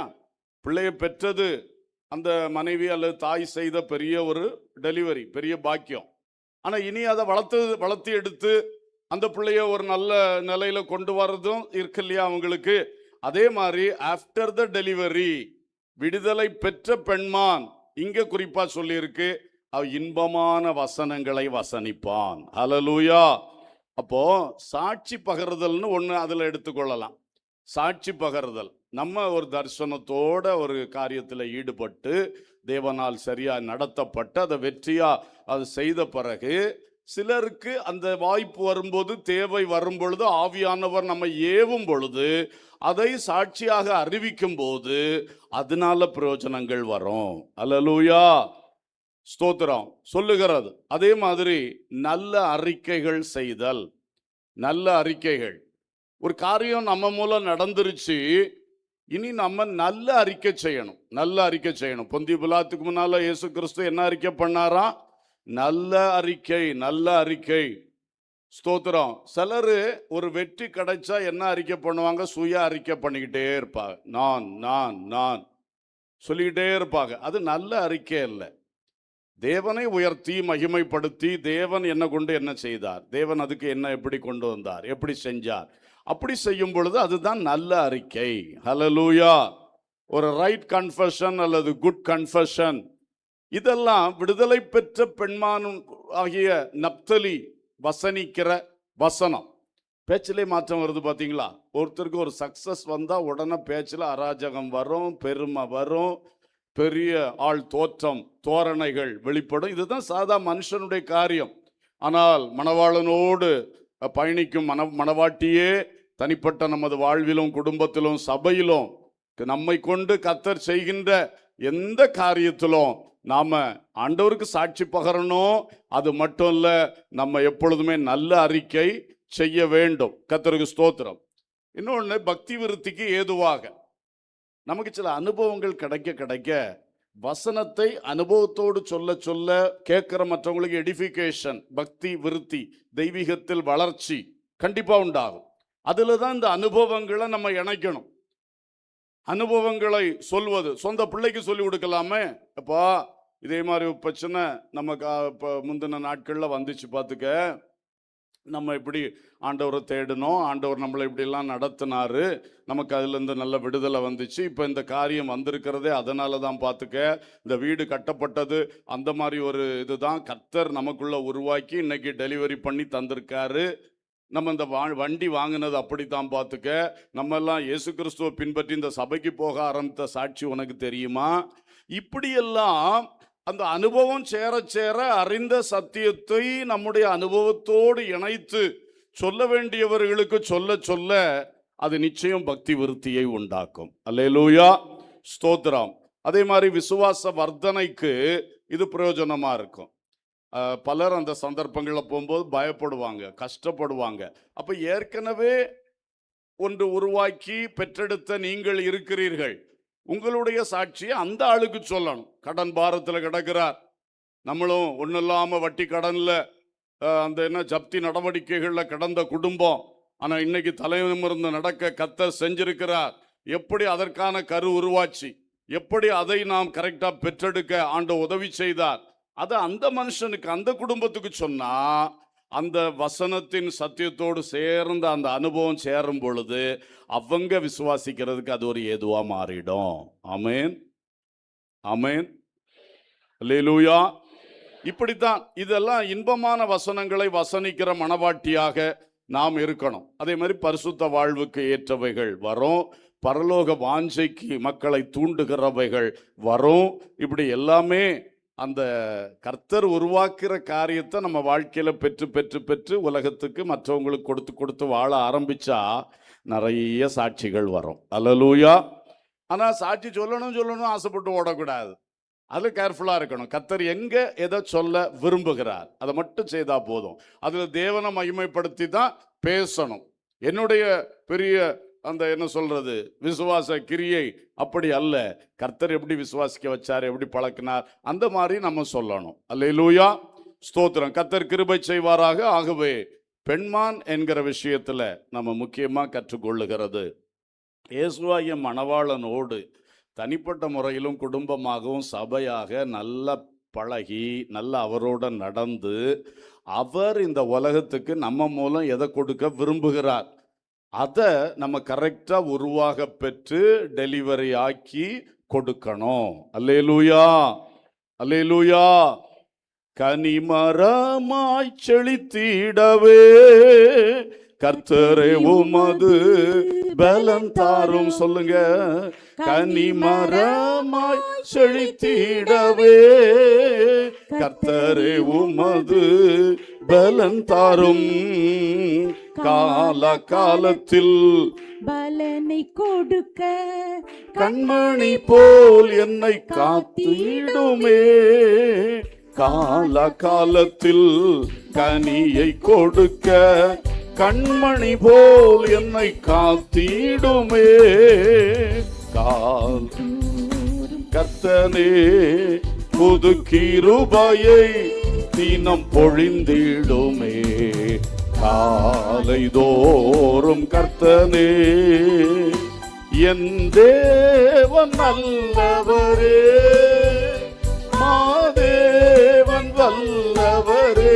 என்னில் உருவாக்கவும் என்னிலிருந்து உலகத்துக்கு நன்மை வெளிப்படுத்தவும் என் தேவன் நல்லவரும் வல்லவருமாய் இருக்கிறார்.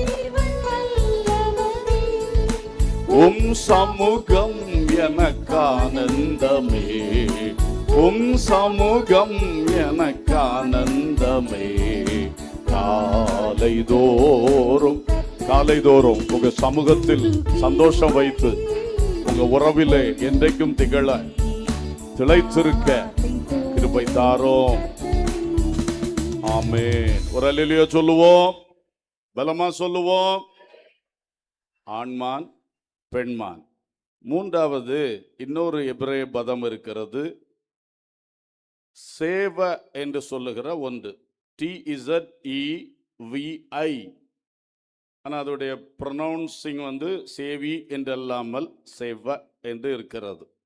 அப்போ இதுக்கு இதுவும் ஒரு வித பெண்மான் தான். ஆனால் இது கொஞ்சம் வித்தியாசம். உலகத்தில் பல பல ராஜ்யங்களில் பல பல இடங்களில் பல விதமான மான்கள் இருக்கிறது.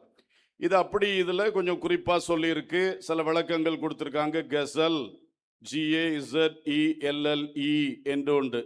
அதுக்கு சிறுமான், நவ்விமான் என்கிற வார்த்தைகள் தமிழில் இருக்கிறது. குறிப்பாக ஆசியா ஆப்பிரிக்கா கண்டத்தில் இவைகள் இருக்கிறதாகவும் ஒரு மணி நேரத்துக்கு 97 கிலோமீட்டர் வேகத்தில் ஓடக்கூடியது என்று சொல்லப்பட்டிருக்கிறது. இன்னொன்று இதனுடைய அர்த்தம் ROE, ரோ, அதுவும் பெண்மான் என்பது தான் குறிக்கிறது. இன்னொரு அர்த்தம் இதுக்கு இருக்கு, பியூட்டி, அழகு. அழகு என்கிறதும் ஒரு அர்த்தம் இருக்கு. அலங்காரம், அழகு என்கிற அர்த்தம் இருக்கு. மனதில் வச்சுக்கிடுவோம். இப்போ பைபிள் இதை பற்றி சொல்லுகிற விஷயத்தை நம்ம பார்க்கும் பொழுது இந்த மான்களுக்கு ஒரு ஸ்பெஷாலிட்டி என்னன்னு சொன்னா, இவைகள் உயரமான இடங்களில் வாழக்கூடியதும் உயரங்களில் ரொம்ப எளிதாக ஏறி போகிறதுமான ஒரு தன்மை இந்த ஆடுகளுக்கு, இந்த மான்களுக்கு இருக்கிறதாம். கர்த்தருக்கு ஸ்தோத்திரம். அதே போல ஆடுகள் வகையிலும் ஐபக்ஸ் என்கிற ஒரு ஆட்டை குறித்து சொல்லுகிறார்கள். அந்த ஆடு நம்முடைய இமயமலையில் இருக்குதான். நீலகிரி மலையிலையும் அதே ஐபக்ஸ் என்கிற இனத்தை சேர்ந்த ஆடுகள் இருக்கின்றனவா. அதுகளுக்கும் இந்த தன்மை இருக்குதான். உயர்ந்த மலைகளில் ஏறுகின்ற, உயர்ந்த மலைகளில் வாழுகின்ற ஆடுகள், மலையாடு, காட்டாடுன்னு சொல்றாங்க. ஹிமாலயன் ஐபக்ஸ் என்று அறியப்படுது. நெல்கிரி தார் அல்லது நெல்கிரி ஐபக்ஸ் என்று சொல்லுகிறார், இந்த ஊட்டியில் இருக்கக்கூடிய அந்த ஆடுகள்.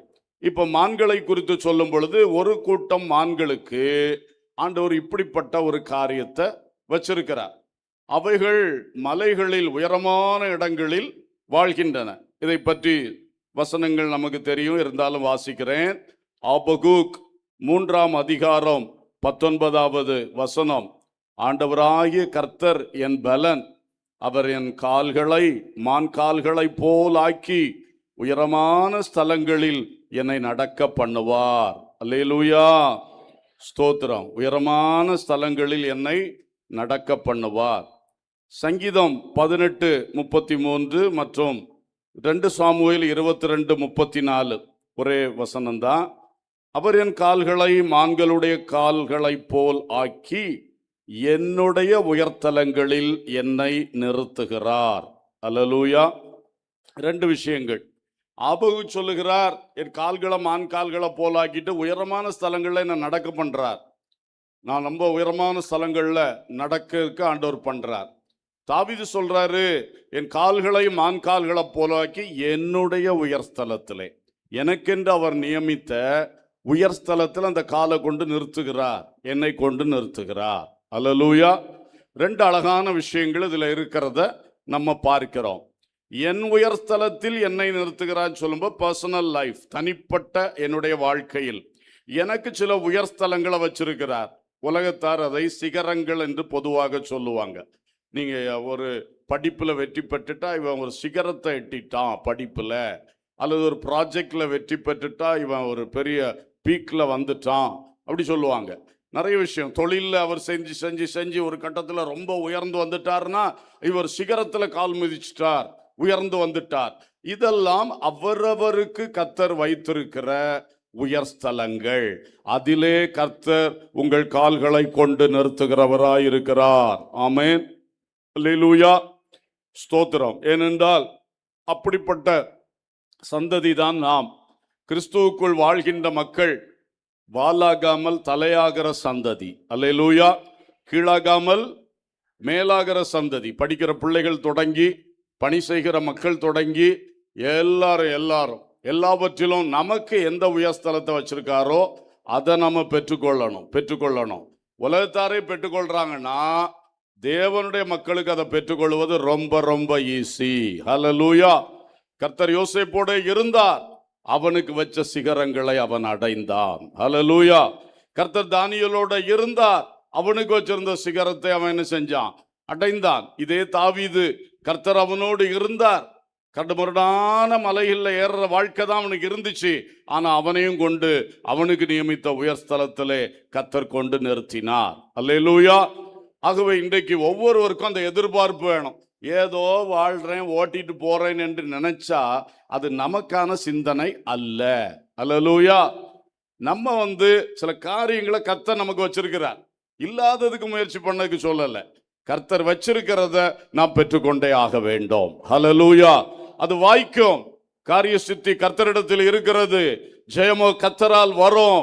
கண்டிப்பாக அது வாய்க்கும். என் உயர்ஸ்தலத்தில் என்ன நிறுத்துகிறார். அடுத்தது, உயரமான ஸ்தலங்களில் என்னை நடக்க செய்வார். ஆமென். பூமியின் உயர்ந்த ஸ்தானங்களில் பலரோடு, பெரிய மக்களோடு, மேன்மக்களோடு, ராஜாக்களோடு, உயர்வான இடங்கள்ல நம்ம எதிர்பார்த்திருக்கவே மாட்டோம், அங்க நம்மளை நடக்க வைப்பார். அல்லேலூயா. தானியேல் எதிர்பார்த்திருப்பாரா? இவ்வளவு சக்கரவர்த்திகளுக்கு ஆலோசனை சொல்ற இடத்துல ஒரு உயரமான இடத்துல நான் நடப்பேன்னு அவர் ஆண்டவர் அப்படி செய்ய வச்சாரு. அல்லேலூயா. யோசேப்பு ஆடு மேய்க்க கூட சரியா தெரியுமான்னு எனக்கு சந்தேகம். ஏன்னா செல்ல பிள்ளை இல்ல. ஆனா அவரை கொண்டு பெரிய எகிப்து சாம்ராஜ்யத்தை மேய்க்க வைச்சாரு. அல்லேலூயா. பார்வோனோடு பேசுற அளவுக்கு, பெரியவர்களோடு பேசுற அளவுக்கு அவரை உயரமான ஸ்தலங்கள்ல நடக்க பண்ணினார். கர்த்தருக்கு ஸ்தோத்திரம். இதுதான் கர்த்தர் நமக்கு தருகிற விஷயம். இதுல ஒண்ணு கவனிக்கணும். இப்ப கர்த்தர்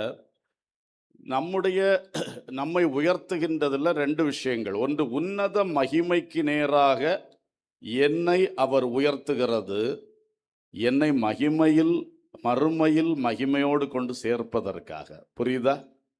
அவர் தெய்வீக காரியங்கள் எல்லாம் என்ன உயர்த்திட்டே இருப்பார், உயர்த்திட்டே இருப்பார். அது உலகத்தானுக்கு தெரியாது. உலகத்தானுக்கு நம்ம ஆவிக்குரிய ஜீவியத்தில் என்ன உயர்வு வருது அதெல்லாம் தெரியாது அவங்களுக்கு. சிலது அவங்க நம்ம உயர்வுன்னு சொன்னா அவன் இதை பரியாசம் பண்ணுவான். அந்த மாதிரி உயர்வுகள் தெய்வீக விஷயங்களில், ஆவிக்குரிய விஷயங்கள்ல ஆண்டவர் நம்மளை உயர்த்திட்டே வரார். அது நமக்கு நியமித்திருக்கிற மறுமையின் மகிமையிலே கொண்டு சேர்ப்பதற்காக. அதே வேளையில பூமியில் என்னை உயர்த்துவது, பூமியில் அவர் என்னை உயர்த்துவது என் தேவனின் மகிமையை என் மூலம் உலகத்திற்கு வெளிப்படுத்துவதற்காக. ஆமென். இதை குழப்பக்கூடாது. இந்த பூமியில என்ன எதுக்கு உயர்த்துறாரு? நான் ஒரு விசுவாசி, நான் ஒரு ஊழியக்காரன். என்ன பூமியில சில விஷயங்களை உயர்த்துறார். தானியேல மாதிரி, யோசேப்ப மாதிரி, தாவீத மாதிரி உயர்த்துறார். இது எதுக்கு? எனக்காக எடுத்துடக்கூடாது. இது ஃபுல்லா எதுக்கு? என் கர்த்தரை நான் மகிமைப்படுத்துவதற்கு. அல்லேலூயா. அவரை இந்த உலகத்திற்கு வெளிப்படுத்துவதற்கு தான் என்ன பூமியில ஒரு உயரமான ஸ்தலங்கள்ல கொண்டு போய் நடக்க பண்றார். அவங்களோட பழக வைக்கிறார். அவங்களுக்கு தேவ மகிமையை வெளிப்படுத்தணும். அதான் அவருடைய நோக்கம். நாம் போய் பெரிய ஆளாயிட்டு எல்லாத்தையும் நான் அனுபவிச்சுட்டு பேர் புகழ் அது இது அதுல கிடைக்கிறது, அப்படி போகக்கூடாது. இதுதான் நம்ம செய்யக்கூடிய ஒரு தவறான காரியம்.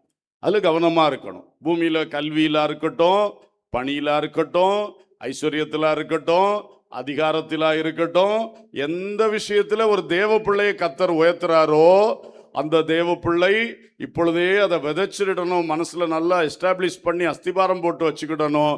எனக்கு பூமியில என்ன என்ன உயர்வு கிடைக்குதோ அது எதுக்குன்னா என் தேவனை இந்த உலகத்தில் மகிமைப்படுத்துவதற்காக. அல்லேலூயா. பிள்ளைகள் எல்லாம் இப்பவுமே அதை கரெக்டா அஸ்திபாரம் போட்டுருங்க. எனக்காக, எனக்கு பேர் உண்டாக பண்ணதுக்கு, எனக்கு பணம் உண்டாக்க பண்ணதுக்கு அப்படி எடுக்கக்கூடாது. எதுல வெற்றி வருது, எதுல நீ உயர்த்தப்படுகிறாய், உயரமான ஸ்தலங்கள்ல உன்னை நடக்க பண்றார், உன்னுடைய உயர் ஸ்தலத்துல உன்னை கொண்டு சாதிக்க வைக்கிறார், கரெக்ட். ஆனா அதை உனக்குன்னு நீ எடுக்காம அதுல கர்த்தர் நாமத்தை மகிமைப்படுத்தணுங்கிற நோக்கத்தோட செய்யும் பொழுது நிச்சயமாய் அது பிரயோஜனமா இருக்கும். இன்னும் உயர்த்திட்டே வருவார். அல்லேலூயா. அதே வேளையில நமக்குள்ள சில உயர்வுகள், அது முக்கியம். இங்க ஆத்துமா உயர்றது தான் வாழ்வில மற்றதெல்லாம் உயர்வு வரும். கர்த்தர் தர்ற உயர்வுகள் இது உயர்த்தப்பட உலகத்துல மதிப்பையும் மரியாதையும் தேடிக்கிட்டு இருக்க கூடாது. இது எங்க? மறுமையில கர்த்தர் தரப்போகிறார். அதற்கு தான் யாரும் காணாத என்னுடைய ஆத்துமாவுக்குள்ளே என்னை உயர்த்தி இன்னும் ஹையர் ஸ்பிரிச்சுவல் ரியால்ம்ல என்னை கொண்டு உயர்த்தி கொண்டே இருக்கின்றார். அல்லேலூயா. இதை தேவ மக்கள் நன்றாக புரிந்து கொள்வீர்களாக. ஸ்தோத்திரம். ஆகவே கர்த்தர் நிச்சயமாய் இந்த உலகத்திலும் நம்மளை உயர்த்துறாரு. ஆவிக்குரிய விஷயத்திலும் தேவன் நம்மை என்ன செய்வார்? கண்டிப்பாக உயர்த்துவார். ஹல்லேலூயா. மான்களின் காலை போல் என் காலை உயர்த்திடுவார், உயர்ந்த ஸ்தலங்களில் நடக்க செய்திடுவார். மான்களின் காலை போல் என் காலை உயர்ந்த ஸ்தலங்களில் நடக்க செய்திடுவார். மகிழ்ந்திடுவேன் நான் கர்த்தருக்குள், களி கூறுவேன் என் தேவனுக்குள், ரட்சிப்பின் தேவனுக்குள். ஆமென். அல்லேலூயா. ஆமென். அல்லேலூயா. ஆமென். அல்லேலூயா. ஆமென். அல்லேலூயா. அல்லேலூயா. இந்த ரெண்டு உயர்வுகளையும் பெற்றுக்கொள்ள நாம் ஆசைப்படணும். கர்த்தருடைய நடத்துதலோடு இந்த பாதையில் ஏறிக்கொண்டே இருக்க வேண்டும். அல்லேலூயா. உலகத்திலே உள்ள உயர்வுகளை சொன்னேன். அதே மாதிரி தெய்வீகத்திலே உள்ள உயர்வுகள் நமக்கு ரொம்ப ரொம்ப முக்கியம். ஏன்னா முதலாவது தேவனுடைய ராஜ்யத்தையும் அவருடைய நீதியும் தேடுங்கள், அப்பொழுது இவைகளெல்லாம் உங்களுக்கு கூட கொடுக்கப்படும். அதனால சின்ன பிள்ளையா இருக்கும் போதே, வாலிபங்களா இருக்கும் போதே நீங்க இப்பவுமே இதை பிராக்டிஸ் பண்ணுங்க. எங்க அப்பா அம்மாவை போல ஆன பிறகு செய்வேன்னா அதெல்லாம் காலம் கடந்து போகும். இப்பவுமே ஆண்டவர் உன்னை சபைக்குள்ள வச்சு வளர்த்தி கொண்டு வர்றார். நீ அடுத்த தலைமுறை, இனி வரக்கூடிய சந்ததி இதை விட மகிமையான சந்ததியா எழும்பி கொண்டிருக்க வேண்டும் என்பது தேவனுடைய திட்டம். அதனால அந்த மேன்மைகளை நினைக்கணும். உன்னதமானுடைய மறைவில் இருக்கிறவன் சர்வர்களுடைய நிழலில் தங்குவான்.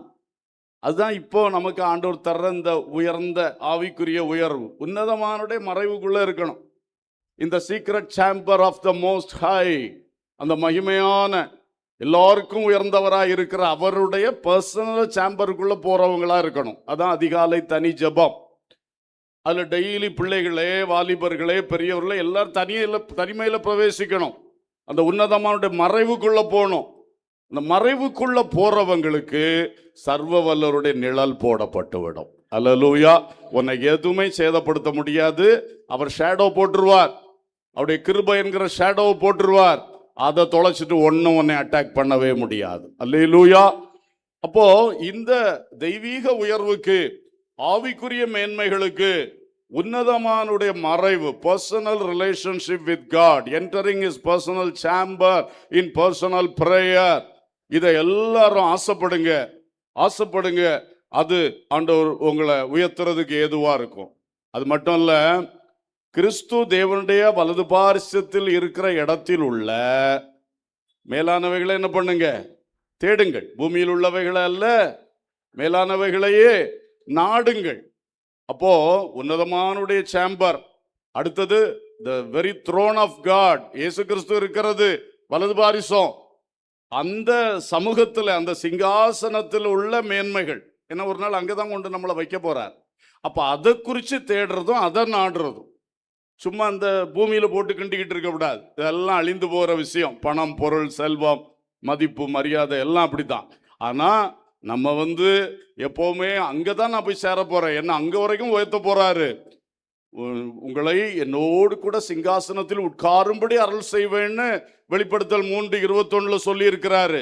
எல்லாருக்கும் அங்க இருக்கணும் தேட்டம். அப்ப அதற்காக என்னை கொண்டு அங்க நடத்த போறாரு, அங்க நடத்த போறாரு. அதுக்காக அந்த தேட்டம் இருக்க வேண்டும். அல்லேலூயா.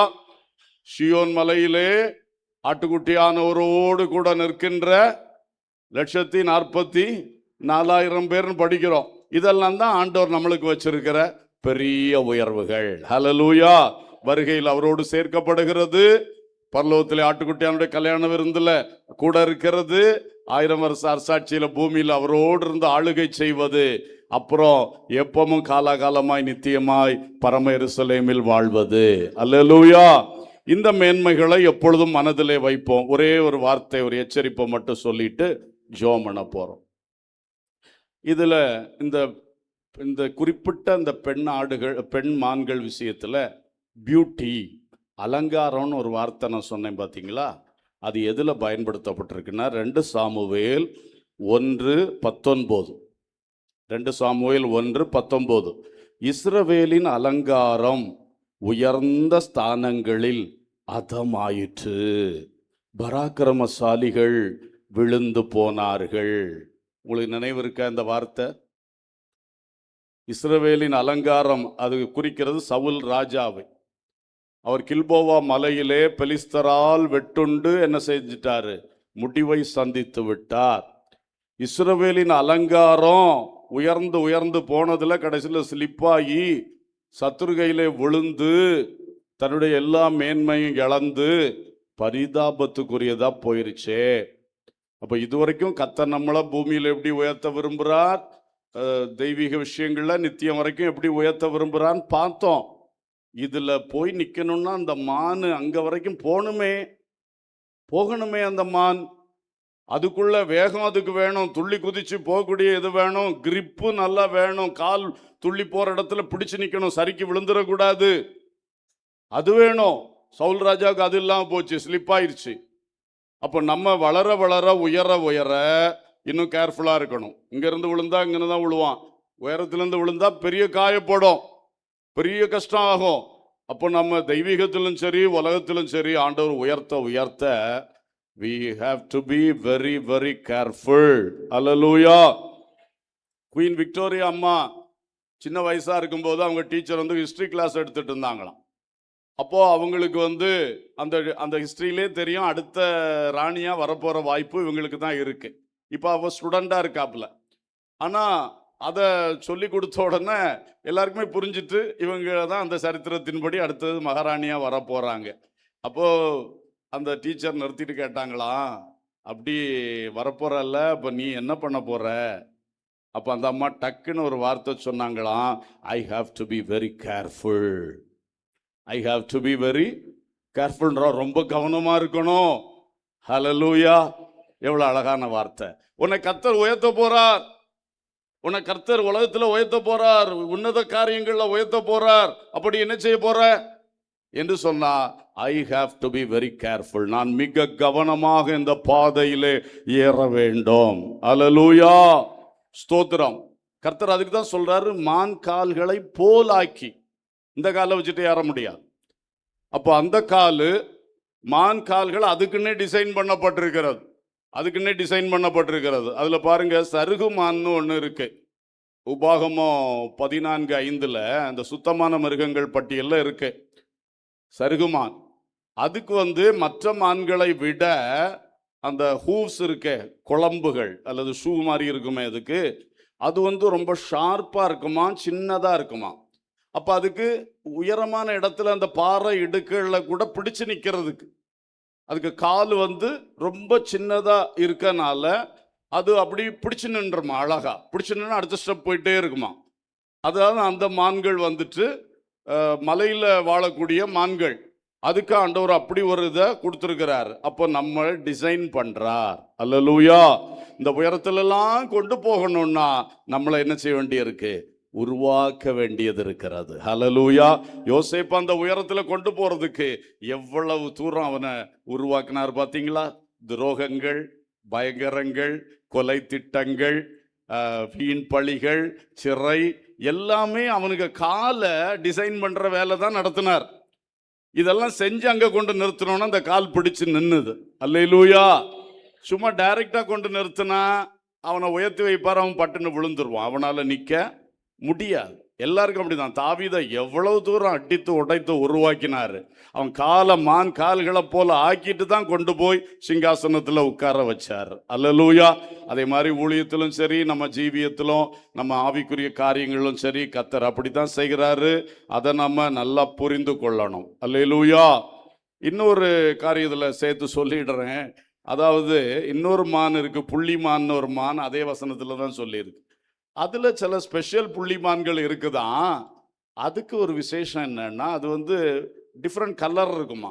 அதுவும் குளிர்காலத்துல ஒரு கலர் ஆகுமா, வெயில் காலத்துல ஒரு கலர் ஆகுமா, அப்படி ஒரு குறிப்பிட்ட இனம் இருக்குமா. அதுக்கு வாலுக்கு கீழே வெள்ளையான ஒரு பகுதி இருக்குமா. மேல எல்லாம் வெள்ளையா இருக்காதான், வாலுக்கு அடிப்பாகத்துல கொஞ்சம் வெள்ளை இருக்குமா. அது எதுக்குன்னு கேட்டா, இது கூட்டமா மேய்ஞ்சிட்டு நிற்கும் பொழுது சத்துரு வந்தால் உடனே இது வாலை தூக்கி காட்டுமா. அப்ப அந்த வெள்ளை டக்குன்னு கூட இருக்கிற மான்களுக்கு அது தெரியும், அது ஒரு எச்சரிப்பு, ஓடி பழச்சரு, சத்ரு வருகிறான். அல்லேலூயா. அப்போ உயரும் பொழுது ஸ்லிப்பாகாம இருக்கிறதுக்கு ஆண்டவர் மான் கால்களை போல காலை உருவாக்குறாரு. அது மட்டும் இல்ல, நம்ம மேல போக போக சத்ருடைய எதிர்ப்பு இருக்கும், எதிராளிகள் நிறைய இருப்பாங்க. அவங்க கைகளில் விழாமல், அவங்க தந்திரத்தில் அகப்படாம நம்ம என்ன செய்யணும், போகணும். அல்லேலூயா. ஆசகேல் என்பவன் கலைமான்களில் ஒன்றை போல வேகமாக ஓடக்கூடியவன். அவன் ஓட்டம் அப்படி இருக்கும், கலைமான போல இருக்கும். ஆனா அவனுடைய மரணம் எப்படி வந்துச்சு, அவன் சத்ருவாகிய அப்னேர் அவன் துரத்தி ஓடிக்கிட்டு இருக்கும் பொழுது இவன் நினைச்சான், அப்னேர் ஓடவே முடியாது, நான் தான் ஓட்டக்காரன், என்கிட்ட அவன் நிக்கவே முடியாதுன்னு நல்லா வந்துட்டு தான் பாருங்க. அப்னேர் என்ன பண்ணாரு, அவருக்கு தெரியும் இவன்கிட்ட ஓடி ஜெயிக்க முடியாதுன்னு. டக்குன்னு ஈட்டியை தூக்கி பின்னால காட்டினாரு, பொத்துன்னு விழுந்தான் ஈட்டியில. அப்போ சத்துருவின் தந்திரத்தில் நேரா போய் வாயில விழுந்த மாதிரி என்ன செஞ்சிட்டான், விழுந்துட்டான். ஓட்டம் நல்லா தான் இருந்து, ஒருத்தராலும் ஓட முடியாத பெரிய ஓட்டம் தான். ஆனா அந்த தந்திரத்தை அறிய முடியல பாத்தீங்களா. அவன் தந்திரத்துல இவனை முடிச்சிட்டான். இதுவும் நமக்கு ஆபத்து இருக்கிறது. ஆகவே உயரமான இடங்களில் நம்மை கொண்டு நடக்க பண்ணுவதும், நம்முடைய உயர்தலங்களில் நிக்க பண்ணுவதும் கர்த்தருடைய நோக்கம். அதுக்கு தாங்க உங்க வாழ்க்கையில் அத்தனை பிரச்சனை. நான் வரும்பொழுது இங்கே சொல்லப்பட்ட வார்த்தை, சகலமும் நன்மைக்கு எதுவாக நடைபெறுகிறது என்று அறிந்திருக்கிறோம். ஒரு அல்லேலூயா சொல்லுவோம். அப்போ உங்க வாழ்க்கையில நடக்கிறது எல்லாம் எதுக்கு எதுவாக, அந்த உயர்ஸ்தலத்துல கொண்டு நிறுத்துறதுக்கு எதுவாக. ஆமென். அந்த உயரமான ஸ்தலங்களில் உங்களை நடக்க பண்ணுவதுக்கு ஏதுவாக கிறிஸ்து வீற்றிருக்கிற வலது பார்சத்துல ஒரு நாள் கொண்டு உட்கார வைக்கிறதுக்கு ஏதுவாக. அதுக்குத்தான் இந்த அத்தனை பிரச்சனை, நிந்தை, அவமானம், பரிகாசம், இழப்பு, தோல்வி எல்லாம் அதுல தான் வருது. அதை ஒன்றிலும் துவண்டு போகாமல் திரும்ப திரும்ப எழும்பி கர்த்தர் வைத்த அனுபவத்துல ஓடுவோம். தந்திரங்களில் விழுந்து போகக்கூடாது, சறுக்கி விழுந்து போகக்கூடாது, ஞானமா இருப்போம். இஸ்ரவேலின் அலங்காரமாக கர்த்தர் நம்மளை வச்சிருக்கிறார். அல்லேலூயா. சரி, ஆகவே அந்த உன்னதமான காரியங்களை கூட ஒரு விசை நினைத்து அந்த உன்னதத்தில் காரியம் உன்னதமானுடைய மறைவுக்குள்ள இருக்கணும். அதுக்காக ஜோம் பண்ணுவோமா? நிறைய ஜோம் பண்ண டைம் இல்லை. அதனால கடைசியில் நான் மேன்மையா சொன்ன அந்த விஷயங்களுக்காக எல்லாரும் கொஞ்சம் கண்களை மூடி ஜோம் பண்ணலாமா? Price the Lord. சொல்லுங்க ஆண்டவர்ட்ட, உன்னதமானவுடைய மறைவில் டெய்லி காலையில் வருவேன். பிள்ளைகள் சொல்லுங்க, வாலிபர்கள் சொல்லுங்க, ஒருத்தரும் இதில் சொல்லாமல் இருக்கக்கூடாது. உங்களை கர்த்தர் கொண்டு வச்சிருக்கிறது, சபையில் கொண்டு வளர வைக்கிறதெல்லாம் பெரிய நோக்கம். மகளே, மகனே, உனக்கு அது கொஞ்சமும் புரியல, கொஞ்சமும் புரியல. ஆண்டவர் எவ்வளோ பெரிய எதிர்பார்ப்போடு எத்தனையோ பிள்ளைகளுக்கு கிடைக்காத பாக்கியத்தை இந்த சண்டே ஸ்கூல்ல வச்சு உருவாக்கி, உன்னை யூத் மீட்டிங்ஸ்ல வச்சு உருவாக்கி என்ன செய்கிறார் பார். இன்னைக்கு நீ அதை சிந்தி சொல்லு, அப்பா உன்னதமானவுடைய மறைவில் டெய்லி வருவேன்ப்பா. சொல்லுங்க. தனி ஜெபம், தனி ஜெபம், கடமை ஜெபம் அல்ல. அது உன்னதமான மறைவுக்குள்ள போகணும். அவர் சேம்பர்ல போய் உட்கார்ந்து அவர்கிட்ட பேசணும். சேம்பர்னா அந்த தனி அறை, தனி அறை. பெரிய பிரதமர் இருக்கிறார்னா அவருக்கு ஒரு தனி அறை உண்டு, அதுக்குள்ள எல்லாருக்கும் போக முடியாது. அதுக்கு வாய்ப்பு கிடைச்சவங்க தான் போக முடியும். போய் உட்கார்ந்து அவர்கிட்ட நேராக பேசலாம். அதே மாதிரி உன்னதமானவருடைய மறைவு. ஹல்லேலூயா. டெய்லி உனக்கு அந்த நிழல் இருக்கும், அந்த நிழல் இருக்கும். பிசாசு சேதப்படுத்தவே முடியாது. ஒரு அப்பநேரம் உன்னை தந்திரத்தினால வீழ்த்தவே முடியாது. ஹல்லேலூயா, ஹல்லேலூயா. சவுல் ஆண்டவர் உருவாக்குறதுக்கு இடம் கொடுக்காம போயிட்டான் பார்த்தியா? பெருமை, சுயத்தை வச்சு வச்சு வச்சு சாமுவேல் சொன்ன ஒன்றும் கேட்காம கடைசியில் அவனுக்கு அந்த காலு பிடிச்சி நிற்க முடியலை. அந்த மாதிரி ஆயிடக்கூடாது. அதனால தான் உன்னதமானவுடைய மறைவுக்குள். சொல்றீங்களா? சும்மா மௌன ஜபம் இங்கே பண்ணவே கூடாது. இது சபை கூடி வந்திருக்கிறோம். வாயை திறந்து கேளுங்க, ஒரு வெக்கமும் இதில் கிடையவே கிடையாது. வாயை திறந்து கேளுங்க. ஆண்டவரே, டெய்லி டெய்லி டெய்லி உன்னதமானுடைய மறைவுக்குள்ள வருவேன். ஸ்தோத்திரம். ஹல்லேலூயா, ஹல்லேலூயா. ரெண்டாவது சொல்லுவோம், கிறிஸ்து தேவனுடைய வலது பார்சத்தில் வீற்றிருக்கிற இடத்தில் உள்ள மேலானதை தேடுவேன், மேலானதை நாடுவேன். நீங்க சொல்லுங்க, ஆண்டவர் இந்த கிருபை உங்களுக்கு தருவார். இந்த சொல்லதே அவருக்கு பெரிய சந்தோஷம். இனி இந்த உலகத்துல போட்டு நான் கோழி கிண்டின மாதிரி கிண்ட மாட்டேன். கழுகை போல செட்டைகளை அடித்து என் சிந்தை எழும்பி எழும்பி மேல வரும். ஹல்லேலூயா, ஹல்லேலூயா. எல்லாரும் ஜெபம் பண்ணுங்க, ஆண்டவரோட பேச தொடங்குங்க, பேச தொடங்குங்க. க்ளோரி, ஹல்லேலூயா, ஹல்லேலூயா. கர்த்தர் அந்த கிருபை தருவாராக. இன்னைக்கு செய்தி மட்டுமல்ல, செயலாய் மாறட்டும். அன்பர்களே, இடம் கொடுங்க, ஆசைப்படுங்க. ஹல்லேலூயா, ஹல்லேலூயா. ஒரு நாள் சீயோன் மலையில் அந்த 1,44,000 கூட்டத்தில் நானும் நிற்பேன். என் இயேசுவோடு நிற்பேன். என் இயேசு பரலோகத்திலிருந்து பூலோகத்துக்கு இறங்கி வரும் பொழுது ஒலிவ மலையில் நிற்கிற கூட்டத்தில் நானும் நிற்பேன். Hallelujah, hallelujah, hallelujah. Thank you, thank you, thank you, thank you, thank you. Amen, amen, amen. ஆண்டோட ஜெபம் பண்ணுங்க. Praise the Lord. உம்மை நேசிக்க, உம்மை தேட, உம்மில் ஏக்கமா இருக்கிற ஒரு கிருபை தாங்கப்பா. நான் அதை விரும்புகிறேன். ஆனால் அந்த பக்கம் போனால் சில சமயம் அதெல்லாம் மங்கி போகுது. இன்னைக்கு அப்படி இல்லை. அது சரியா எனக்குள்ள உருவாக்கிடுங்க. ஏசு தேவனையே நோக்கமா இருக்க, தேவனையே தேடிக்கொண்டிருக்க. ஆமென். மான் நீரோடைகளை வாஞ்சித்து கதறுவது போல, அதுக்கு தாகம் தீக்காம முடியாதே. அதே போல உங்க சமூகத்தை நான் வாஞ்சிக்கணும், உங்க பிரசன்னத்தை நான் வாஞ்சிக்கணும், உங்க ஆராதனைகளை நான் வாஞ்சிக்கணும். நீங்க தந்த சர்ச்சை நான் அதிகமா சர்ச்சில் வர்றதுக்காக வாஞ்சிக்கணும். ஹல்லேலூயா, ஹல்லேலூயா, ஹல்லேலூயா, ஹல்லேலூயா. ஜெபிக்கிறீங்களா எல்லாரும்? Amen, amen, amen. Praise the Lord. எனக்குள் உங்க உறவினால சில நன்மைகள் உருவாகணும், உருவாகணும். நீங்க உருவாக்குறத நான் கரெக்ட் வேளையில பெற்றெடுக்கணும். பெற்றெடுத்து உங்க நாமத்து நிமித்தம் அந்த உலகத்துக்கு நான் கொடுக்கணும். என் குடும்பத்துக்கு கொடுக்கணும், என் சபைக்கு கொடுக்கணும், என் பள்ளிக்கூடத்தில் கொடுக்கணும், என் காலேஜில் கொடுக்கணும், என் வேலை ஸ்தலத்தில் கொடுக்கணும்.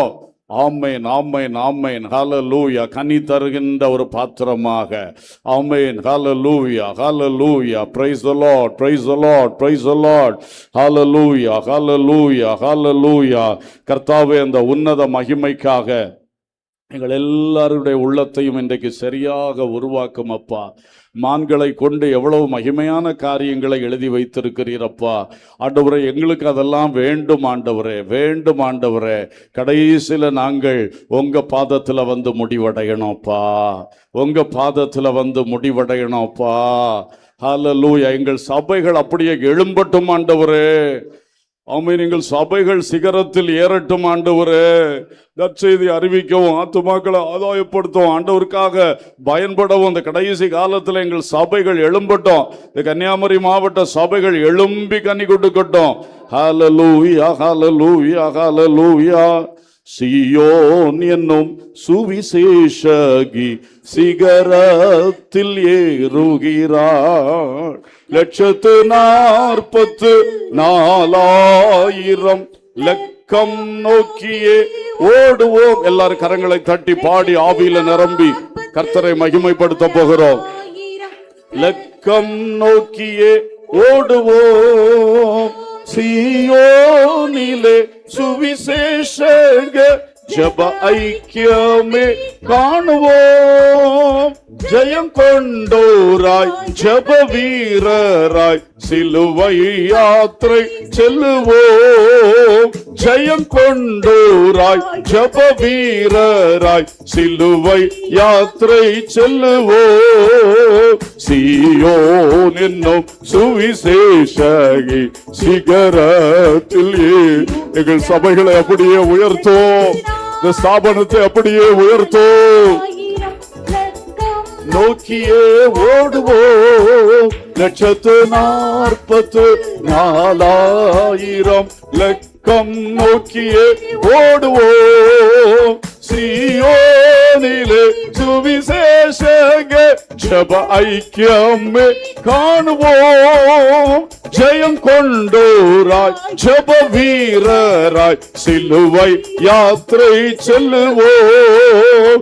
ஜெயம் கொண்டோராய் ஜப வீரராய் சிலுவை யாத்திரை செல்லுவோம். ஜெயம் கொண்டோராய் ஜப வீரராய். S Lord. அந்த அபிஷேகம் எங்களை இன்னும் நிரப்பட்டோம், அதனால் மூட்டப்படட்டும்.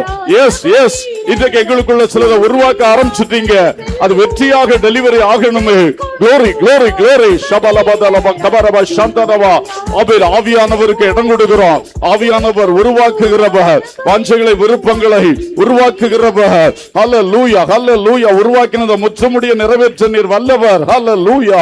எல்லாரும் பரிசுத்தாவி பெற்ற மக்கள் ஆவியானவருக்கு முழுமையா இடம் கொடுங்க. glory glory glory glory glory. Hallelujah. Likandala raduraba shabalaba labukabaraba dunadala riantara baushala bauduriya. எங்கள் தனி வாழ்க்கைகள் அப்பா, எங்கள் குடும்பங்கள், எங்கள் சபைகள் இப்படியாக எழும்பட்டும், எழும்பட்டும், எழும்பட்டும், எழும்பட்டும். இந்த அனுபவங்களை எழும்பட்டும் ராஜா, எழும்பட்டும் ராஜா. Thank you Lord, thank you Lord, thank you Lord, thank you Lord. Hallelujah, hallelujah. நல்ல கரங்களை தட்டி கர்த்தருக்கு ஸ்தோத்திரம் சொல்லுவோம். ஸ்தோத்திரம், ஸ்தோத்திரம், ஸ்தோத்திரம், ஸ்தோத்திரம். பிதாவே உமக்கு ஸ்தோத்திரம், இயேசு கிறிஸ்துவே உமக்கு ஸ்தோத்திரம், பரிசுத்த ஆவியானவரே உமக்கு ஸ்தோத்திரம். இந்த குமரி மாவட்ட சபைகளுக்காக ஸ்தோத்திரம், ஊழியக்காரர்களுக்காய் ஸ்தோத்திரம், விசுவாச மக்களுக்காய் ஸ்தோத்திரம், எங்களோட தொடர்பில் இருக்க எல்லாருக்காக ஸ்தோத்திரம், ஸ்தோத்திரம், ஸ்தோத்திரம். மார்த்தாண்ட சபைக்காக ஸ்தோத்திரம், ஸ்தோத்திரம், ஸ்தோத்திரம். Thank you Lord, thank you Lord, thank you Lord. அன்பின் பரலோக பிதாவே, நல்ல தகப்பனே, நாங்கள் உம்மை ஸ்தோத்தரிக்கிறோம், வாழ்த்துகின்றோம்.